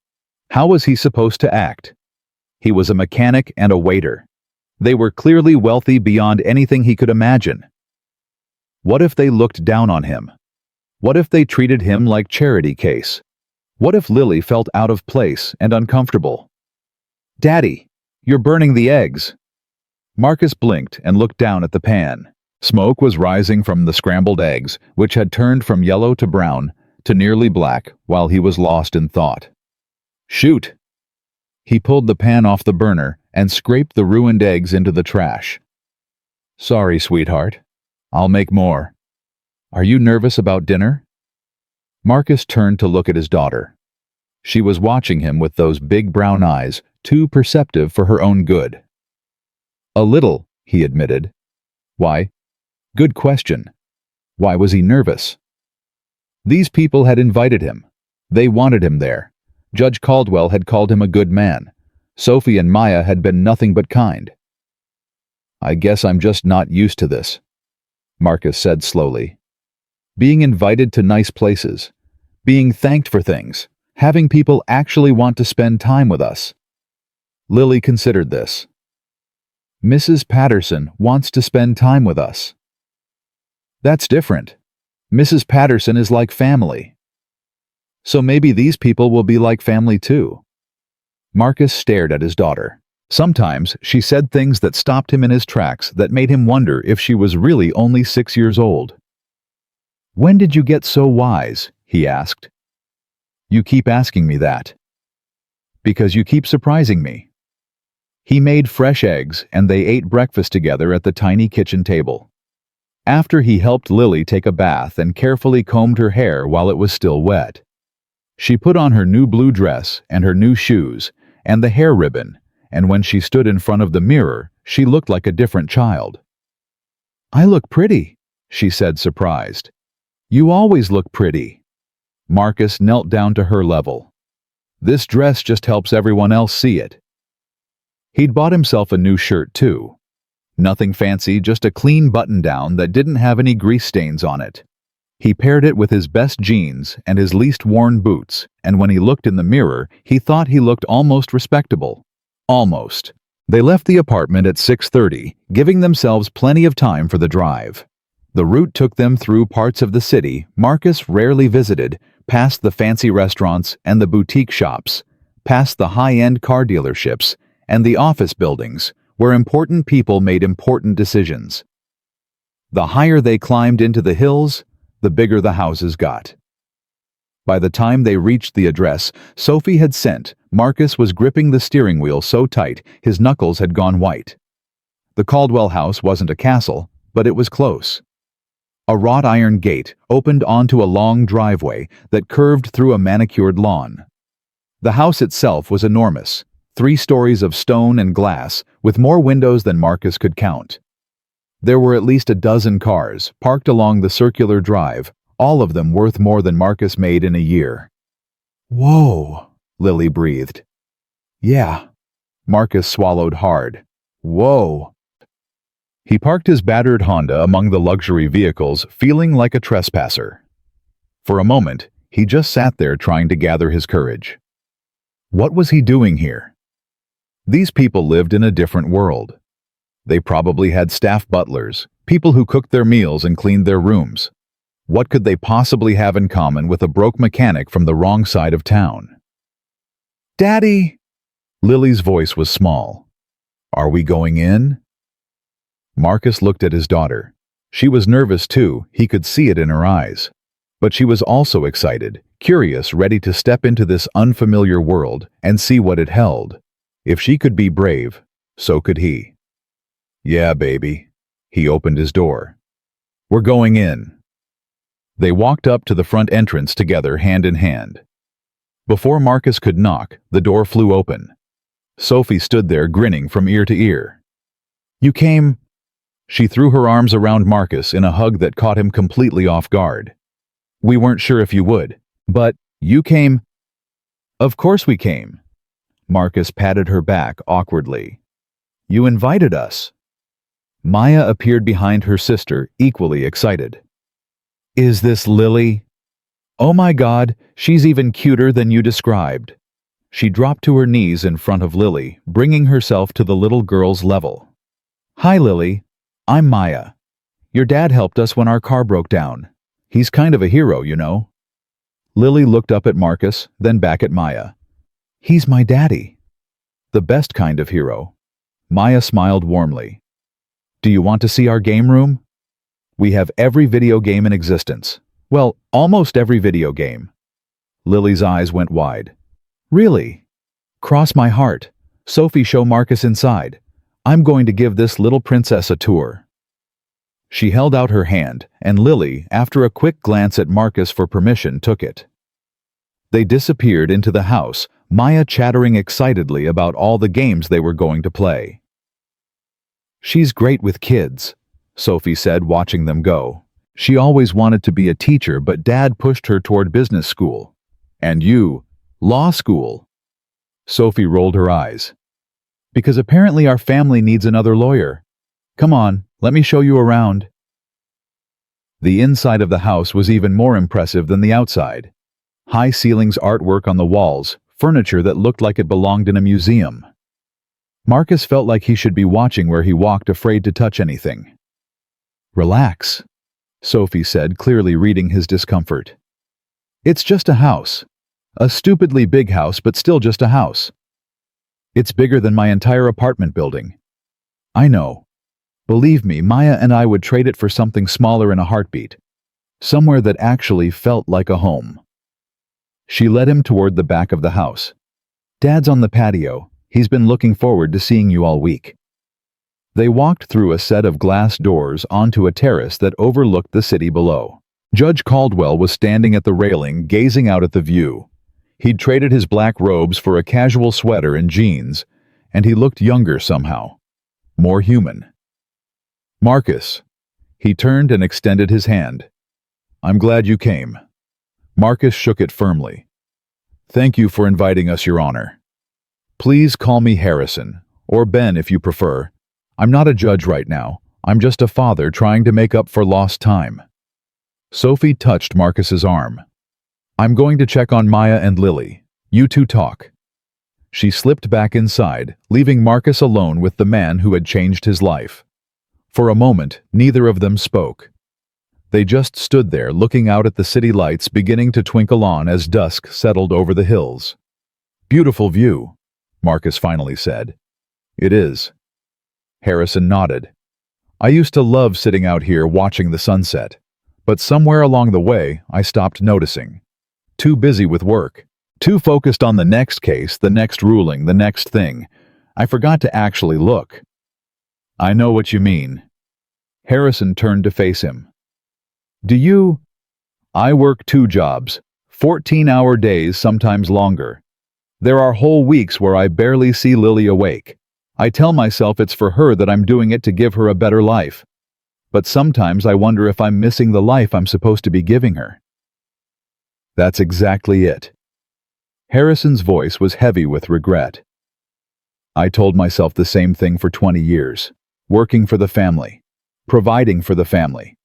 But what I was really doing was hiding from the family, from the hard parts, from the messy, emotional, complicated reality of being a father. He looked back at the view. Sophie and Maya grew up in this house. They had everything money could buy, the best schools, the best clothes, vacations to places most people only dream about. But they didn't have me. Not really. I was always in my office, always on the phone, always somewhere else, even when I was physically present. They still love you, Marcus said. I could tell from the way they talked about you that night. I know. That's almost worse in a way. I didn't deserve their love, but they gave it anyway. Harrison turned to face Marcus directly.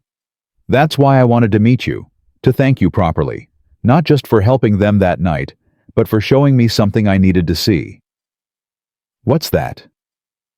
That being present matters more than being successful. That showing up, really showing up, not just going through the motions, is the most important thing a father can do.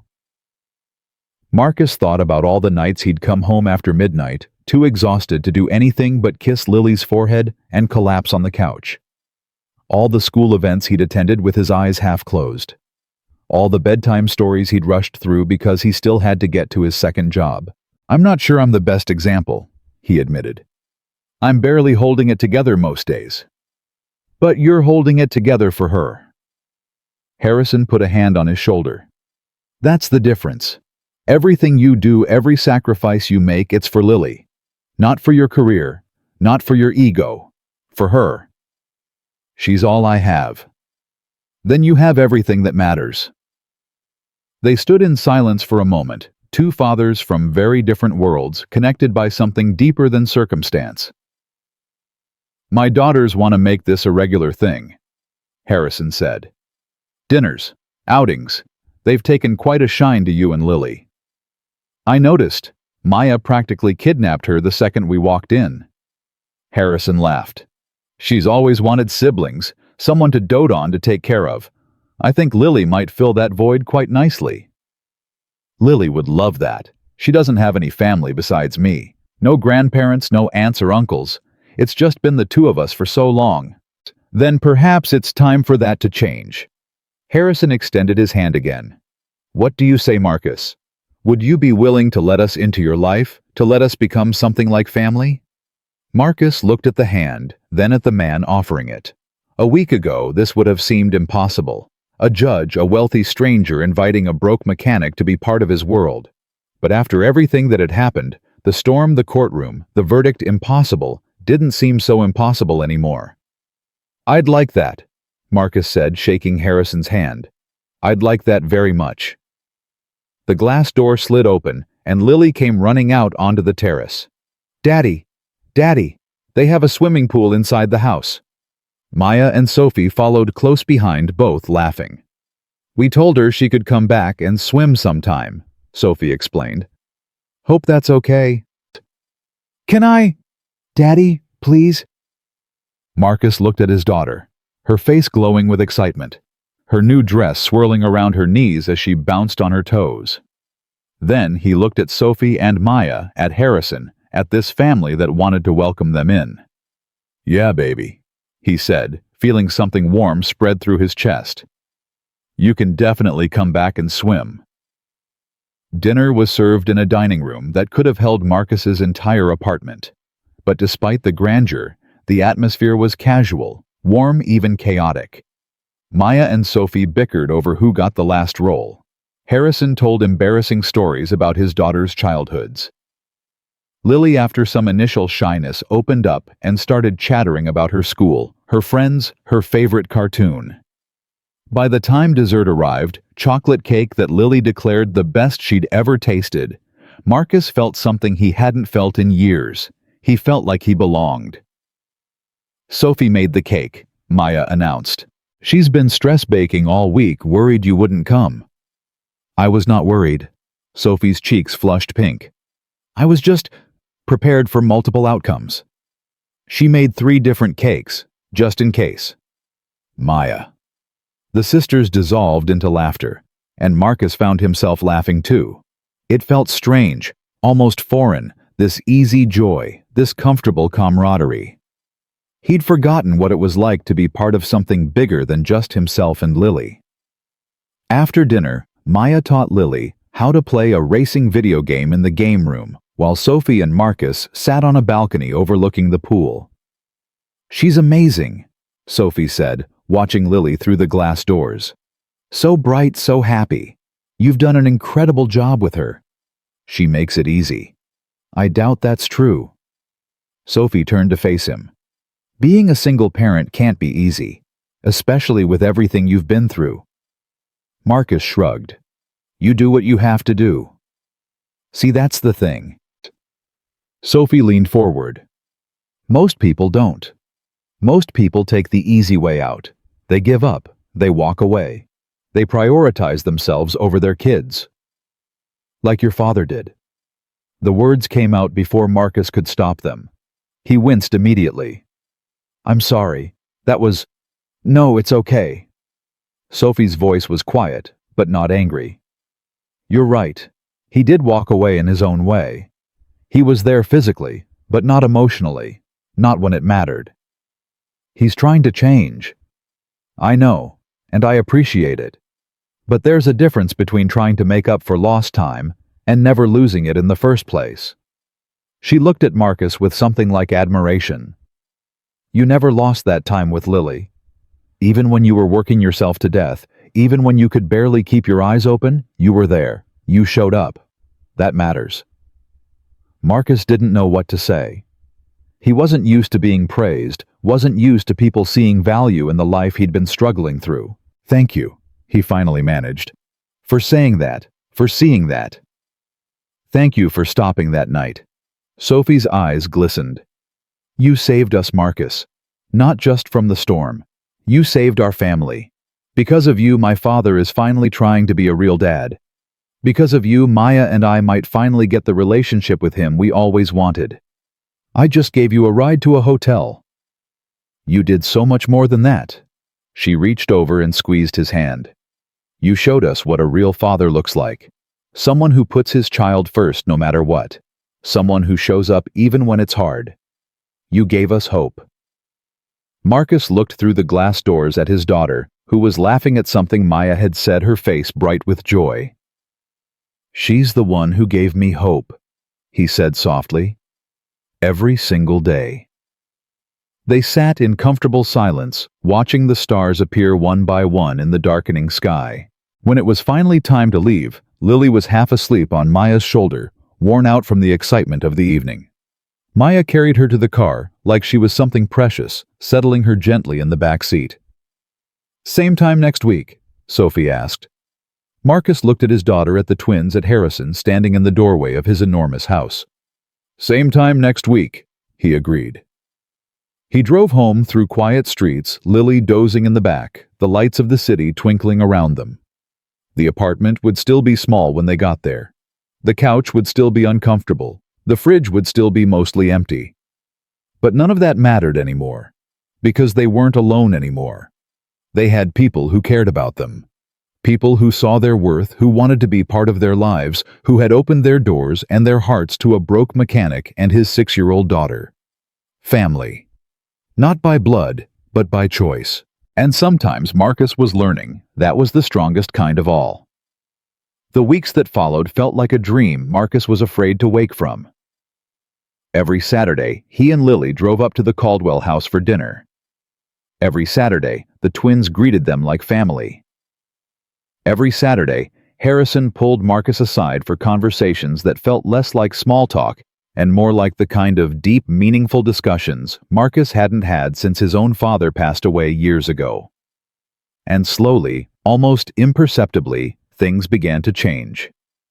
It started with small gestures. Sophie showing up at Marcus's apartment one Tuesday evening with groceries she claimed she'd accidentally bought too much of. Maya taking Lily shopping for school supplies and refusing to let Marcus pay her back. Harrison mentioning casually over dinner that he knew someone at a better auto shop who was looking for an experienced mechanic. "The pay is almost double what you're making now," Harrison said, passing the mashed potatoes. "Benefits included.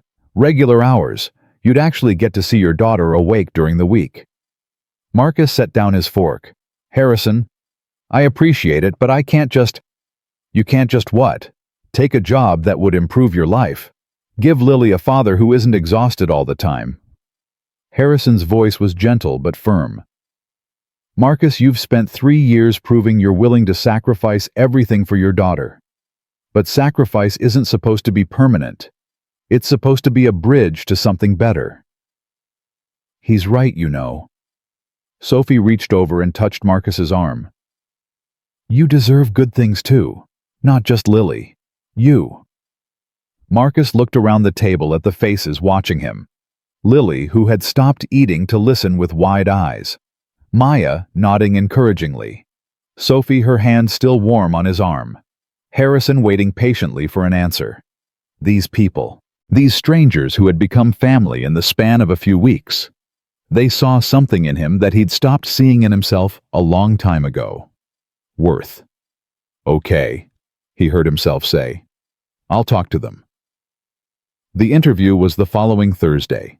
Marcus wore his courtroom suit, still the nicest thing he owned, and sat across from a man named Gerald Torres, who owned a high-end auto shop that specialized in luxury vehicles. The kind of cars Marcus had only ever worked on when wealthy clients brought them to Patterson's for basic maintenance. "Harrison speaks very highly of you," Gerald said, reviewing Marcus's work history. "Says you're the best mechanic he's ever met.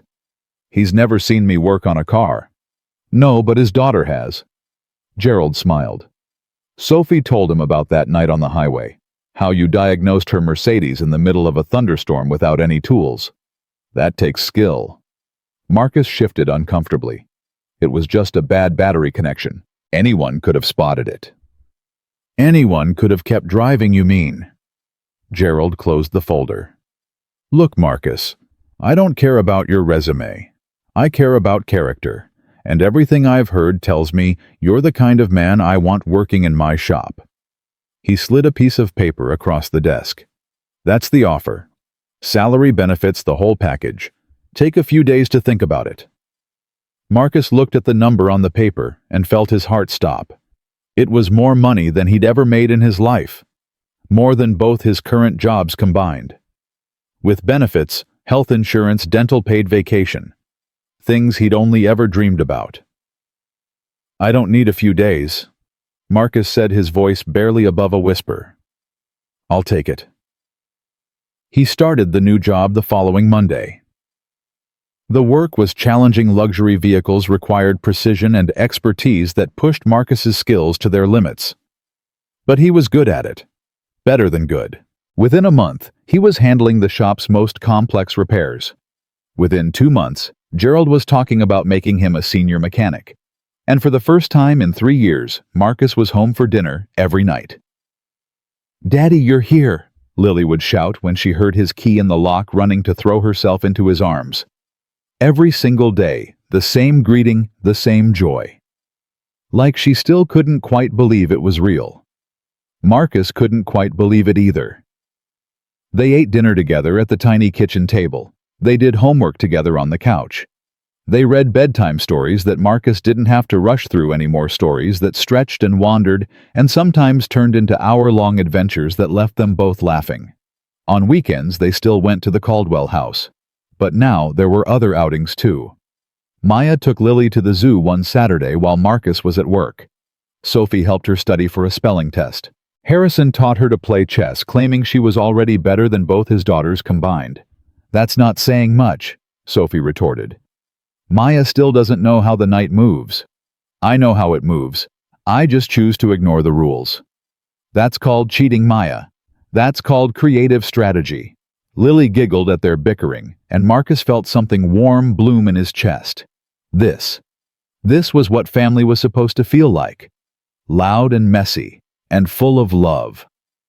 3 months after the custody hearing, Marcus got a call he wasn't expecting. He was at the shop elbow deep in the engine of a vintage Porsche when his phone buzzed. He almost ignored it. He was focused in the zone close to solving a problem that had stumped him for hours. But something made him pull out the phone and check the screen. Victoria. His stomach dropped. For a long moment, he just stared at the name. They hadn't spoken since the courtroom. He'd heard through Mr. Warren that she'd started a rehabilitation program, that her supervised visits with Lily had been postponed until she completed treatment. But that was all second-hand information. He'd had no direct contact with her in months. He could ignore it. Let it go to voicemail. Deal with it later or never. But that wasn't who Marcus was. He'd never been the kind of man who ran from hard things. He wiped his hands on a rag and answered. "Hello." "Marcus." Victoria's voice was different than he remembered, smaller, tired. "Thank you for picking up. What do you want, Victoria?" "I wanted to—" She stopped, started again. "I wanted to apologize." The words hung in the air, unexpected and strange. "For what?" "For everything." Her voice cracked. "For leaving. For the custody battle. For all the lies I told, all the pain I caused. For putting Lily through that. For putting you through that." Marcus leaned against the Porsche, his legs suddenly unsteady. "Why now?"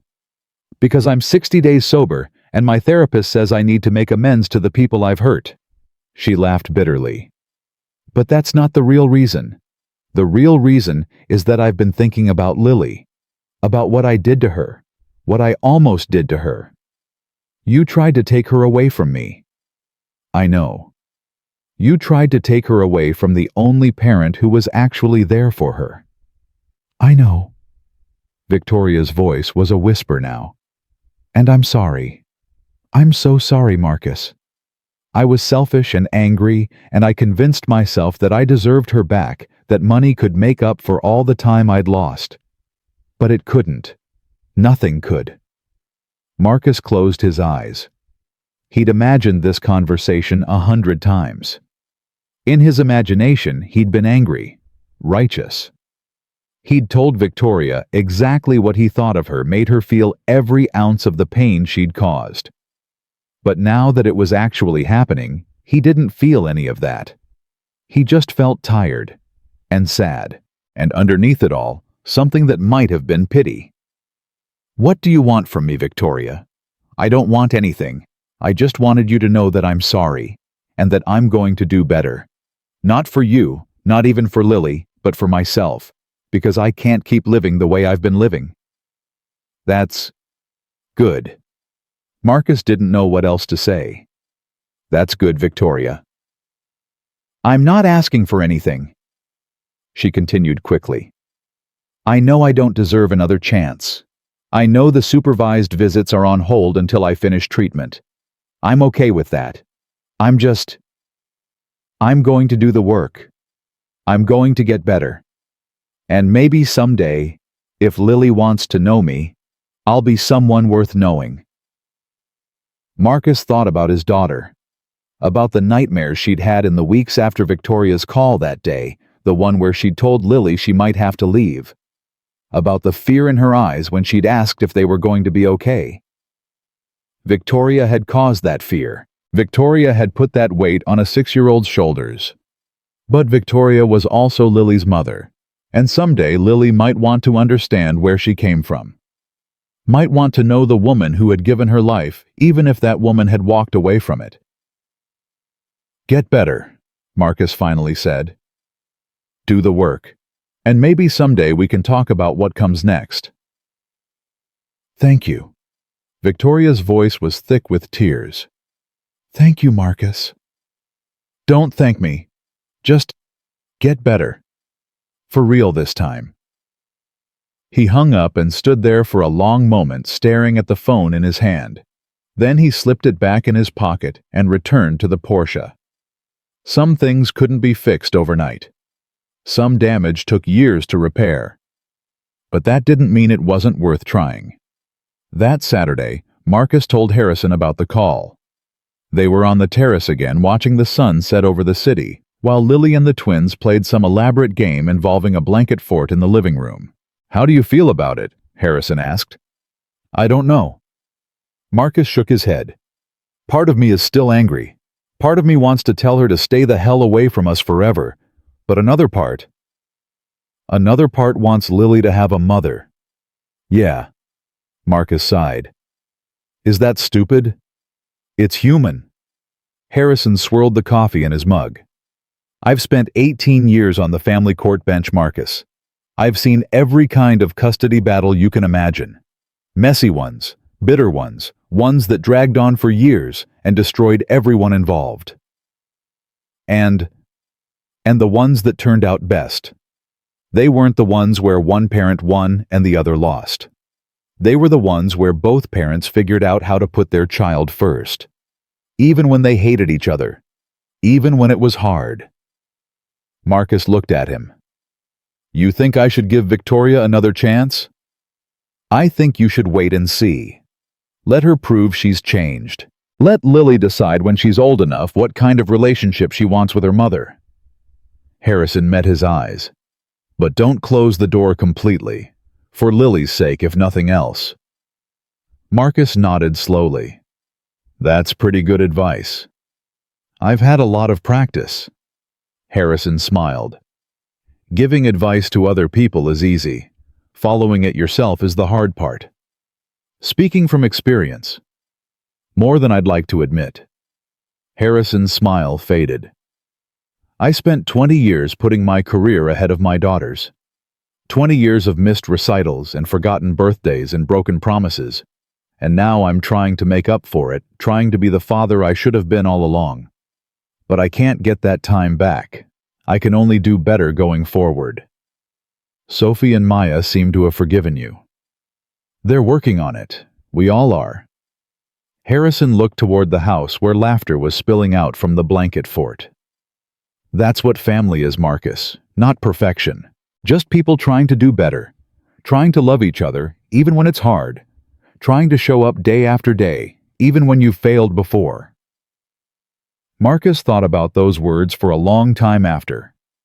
6 months after the custody hearing, Marcus stood in the living room of a new apartment. It wasn't in the hills like Harrison's house. It wasn't fancy or huge or anything that would make people stop and stare. But it had 2 bedrooms, a real bedroom for Lily and a real bedroom for Marcus, no more sleeping on the couch. It had a little yard in the back where Lily could play. It had a kitchen with actual counter space and a bathroom with a tub instead of just a shower. It was in every way that mattered a home. "Daddy, look!" Lily came running in from her new bedroom, holding up a stuffed elephant. "Mr. Trunk has his own shelf now." "He does. Let me see." He followed her into the bedroom. Her bedroom painted the soft purple she'd picked out herself and looked at the shelf above her bed. Mr. Trunk sat there proudly, flanked by a few books and a framed photo of Marcus and Lily at the zoo, taken the day Maya had treated them. "Perfect spot," Marcus said. "Maya helped me decorate." Lily bounced on her new bed, an actual bed with a frame and headboard, not the second-hand mattress she'd been sleeping on for years. She said, "I have good taste." "You do have good taste." The doorbell rang. "That's them." Lily shot past Marcus like a bullet racing for the front door. "Sophie, Maya, come see my room." The twins entered, carrying housewarming gifts, a plant from Sophie, a ridiculously oversized teddy bear from Maya. Harrison followed with a bottle of wine and a card that Marcus would discover later contained a generous gift certificate to a furniture store. "The place looks great," Sophie said, looking around. "You've done amazing things with it." "It's not much." "It's yours," she smiled. "That's what makes it much." They had dinner that night in Marcus's new dining room, a real dining room, with a table that had enough chairs for everyone. Marcus cooked nothing fancy, just spaghetti and meatballs, but it was his food in his kitchen in his home. Lily insisted on saying grace. "Thank you for the food," she said, her eyes squeezed shut, her small hands clasped together. "Thank you for Daddy. Thank you for Sophie and Maya and Harrison. Thank you for our new house." She paused. "And thank you for the night Daddy helped Sophie and Maya when their car broke down. Because if he didn't do that, we wouldn't all be here together." She opened her eyes and smiled. "Amen." Marcus had to look away to hide the tears. After dinner, while the twins helped Lily hang pictures in her room, Harrison and Marcus sat on the small back porch watching the stars come out. "You've done well, Marcus." Harrison's voice was quiet, thoughtful. "A year ago you were fighting just to survive. Now look at you." "I had help." "Everyone needs help. The trick is being willing to accept it." Harrison turned to look at him. "And being willing to give it. That's what you did for my daughters that night. You didn't know them. You didn't owe them anything. But you stopped anyway. Anyone would have done the same." "No." Harrison shook his head firmly. "They wouldn't. Sophie and Maya were stranded for over an hour before you came along. Dozens of cars passed them by. Dozens of people who could have stopped, who could have helped but didn't. You were different." Marcus didn't know what to say to that. "I've been thinking a lot about that night," Harrison continued. "About what it means. About why things happened the way they did." "What do you mean?" "I mean that I don't believe in coincidences. Not anymore." Harrison leaned back in his chair. "You helped my daughters, and 3 days later I was the judge in your custody case. What are the odds of that 1,000,000 to 1, 1,000,000,000? I've wondered that myself. And I keep coming back to the same conclusion." Harrison's eyes met Marcus's. "Some things happen for a reason. Not fate, not destiny, nothing so grand as that. But purpose. You helped Sophie and Maya because that's who you are. A man who helps, a man who does the right thing even when it costs him.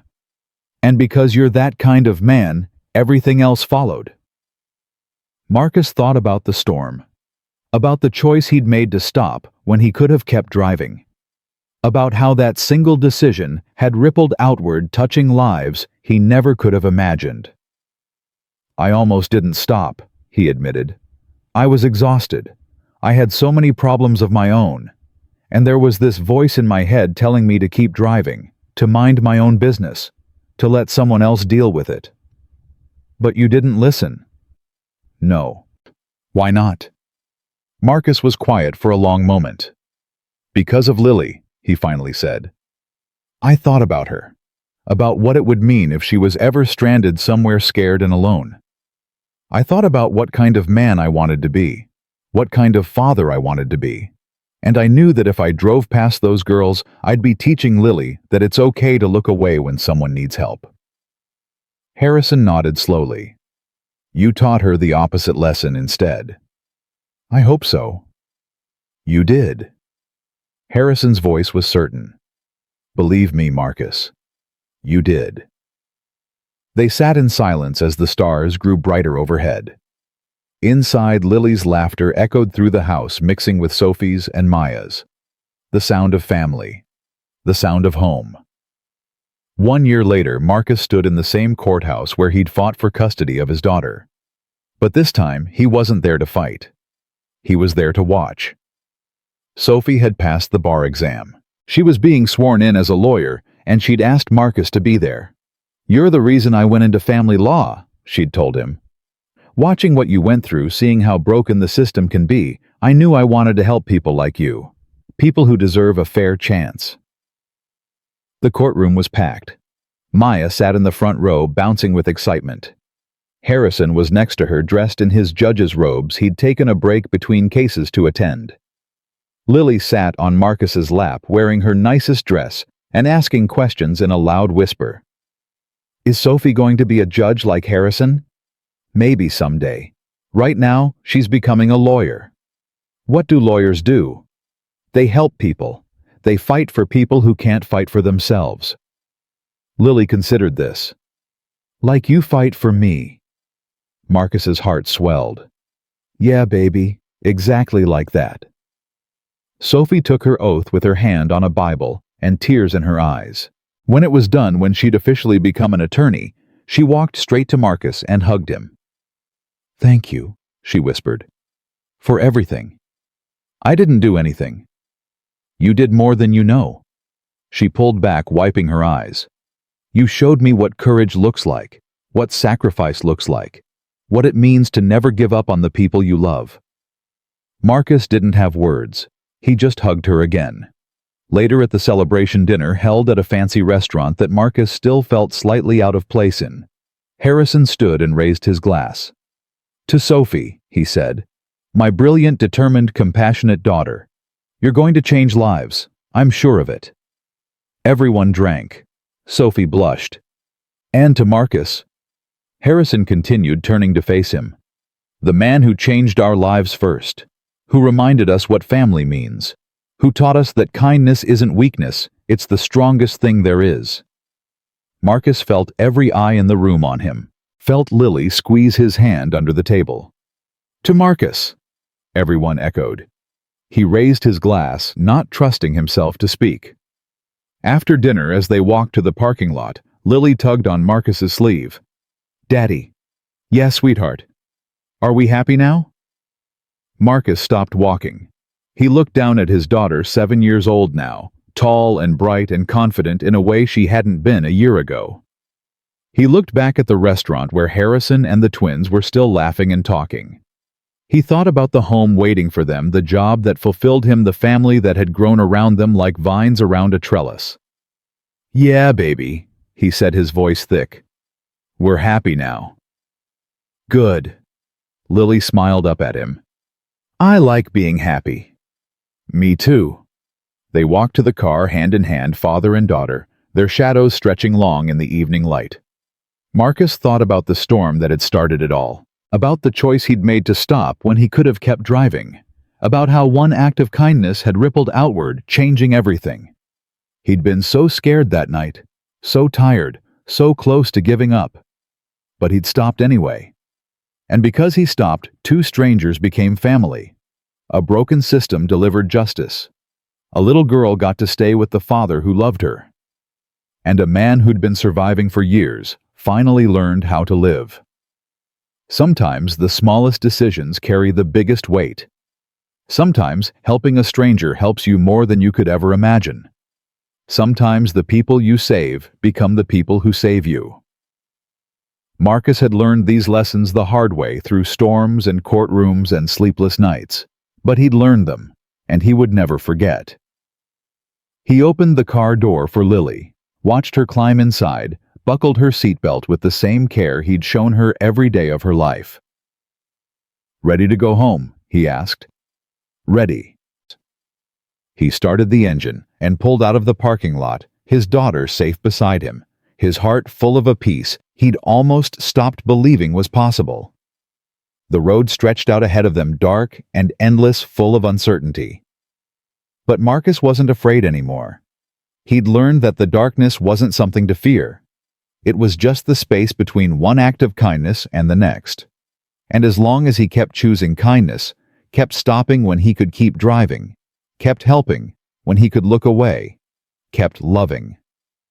When it would be easier to let go, the light would always find its way back. That was the truth. Marcus Reed had discovered in a storm. That was the truth he would carry with him for the rest of his life. That was the truth he would teach his daughter, and that she would teach her children, and that would echo forward through generations. Kindness matters. Showing up matters. Fighting for the people you love matters. And sometimes, just sometimes, the universe rewards those who refuse to give up. Marcus pulled onto the highway, Lily already dozing in the seat beside him, the city lights fading behind them. He was going home. He was finally, truly going home. And he would never stop being grateful for the night he chose to stop in a storm and help 2 strangers who changed his life forever.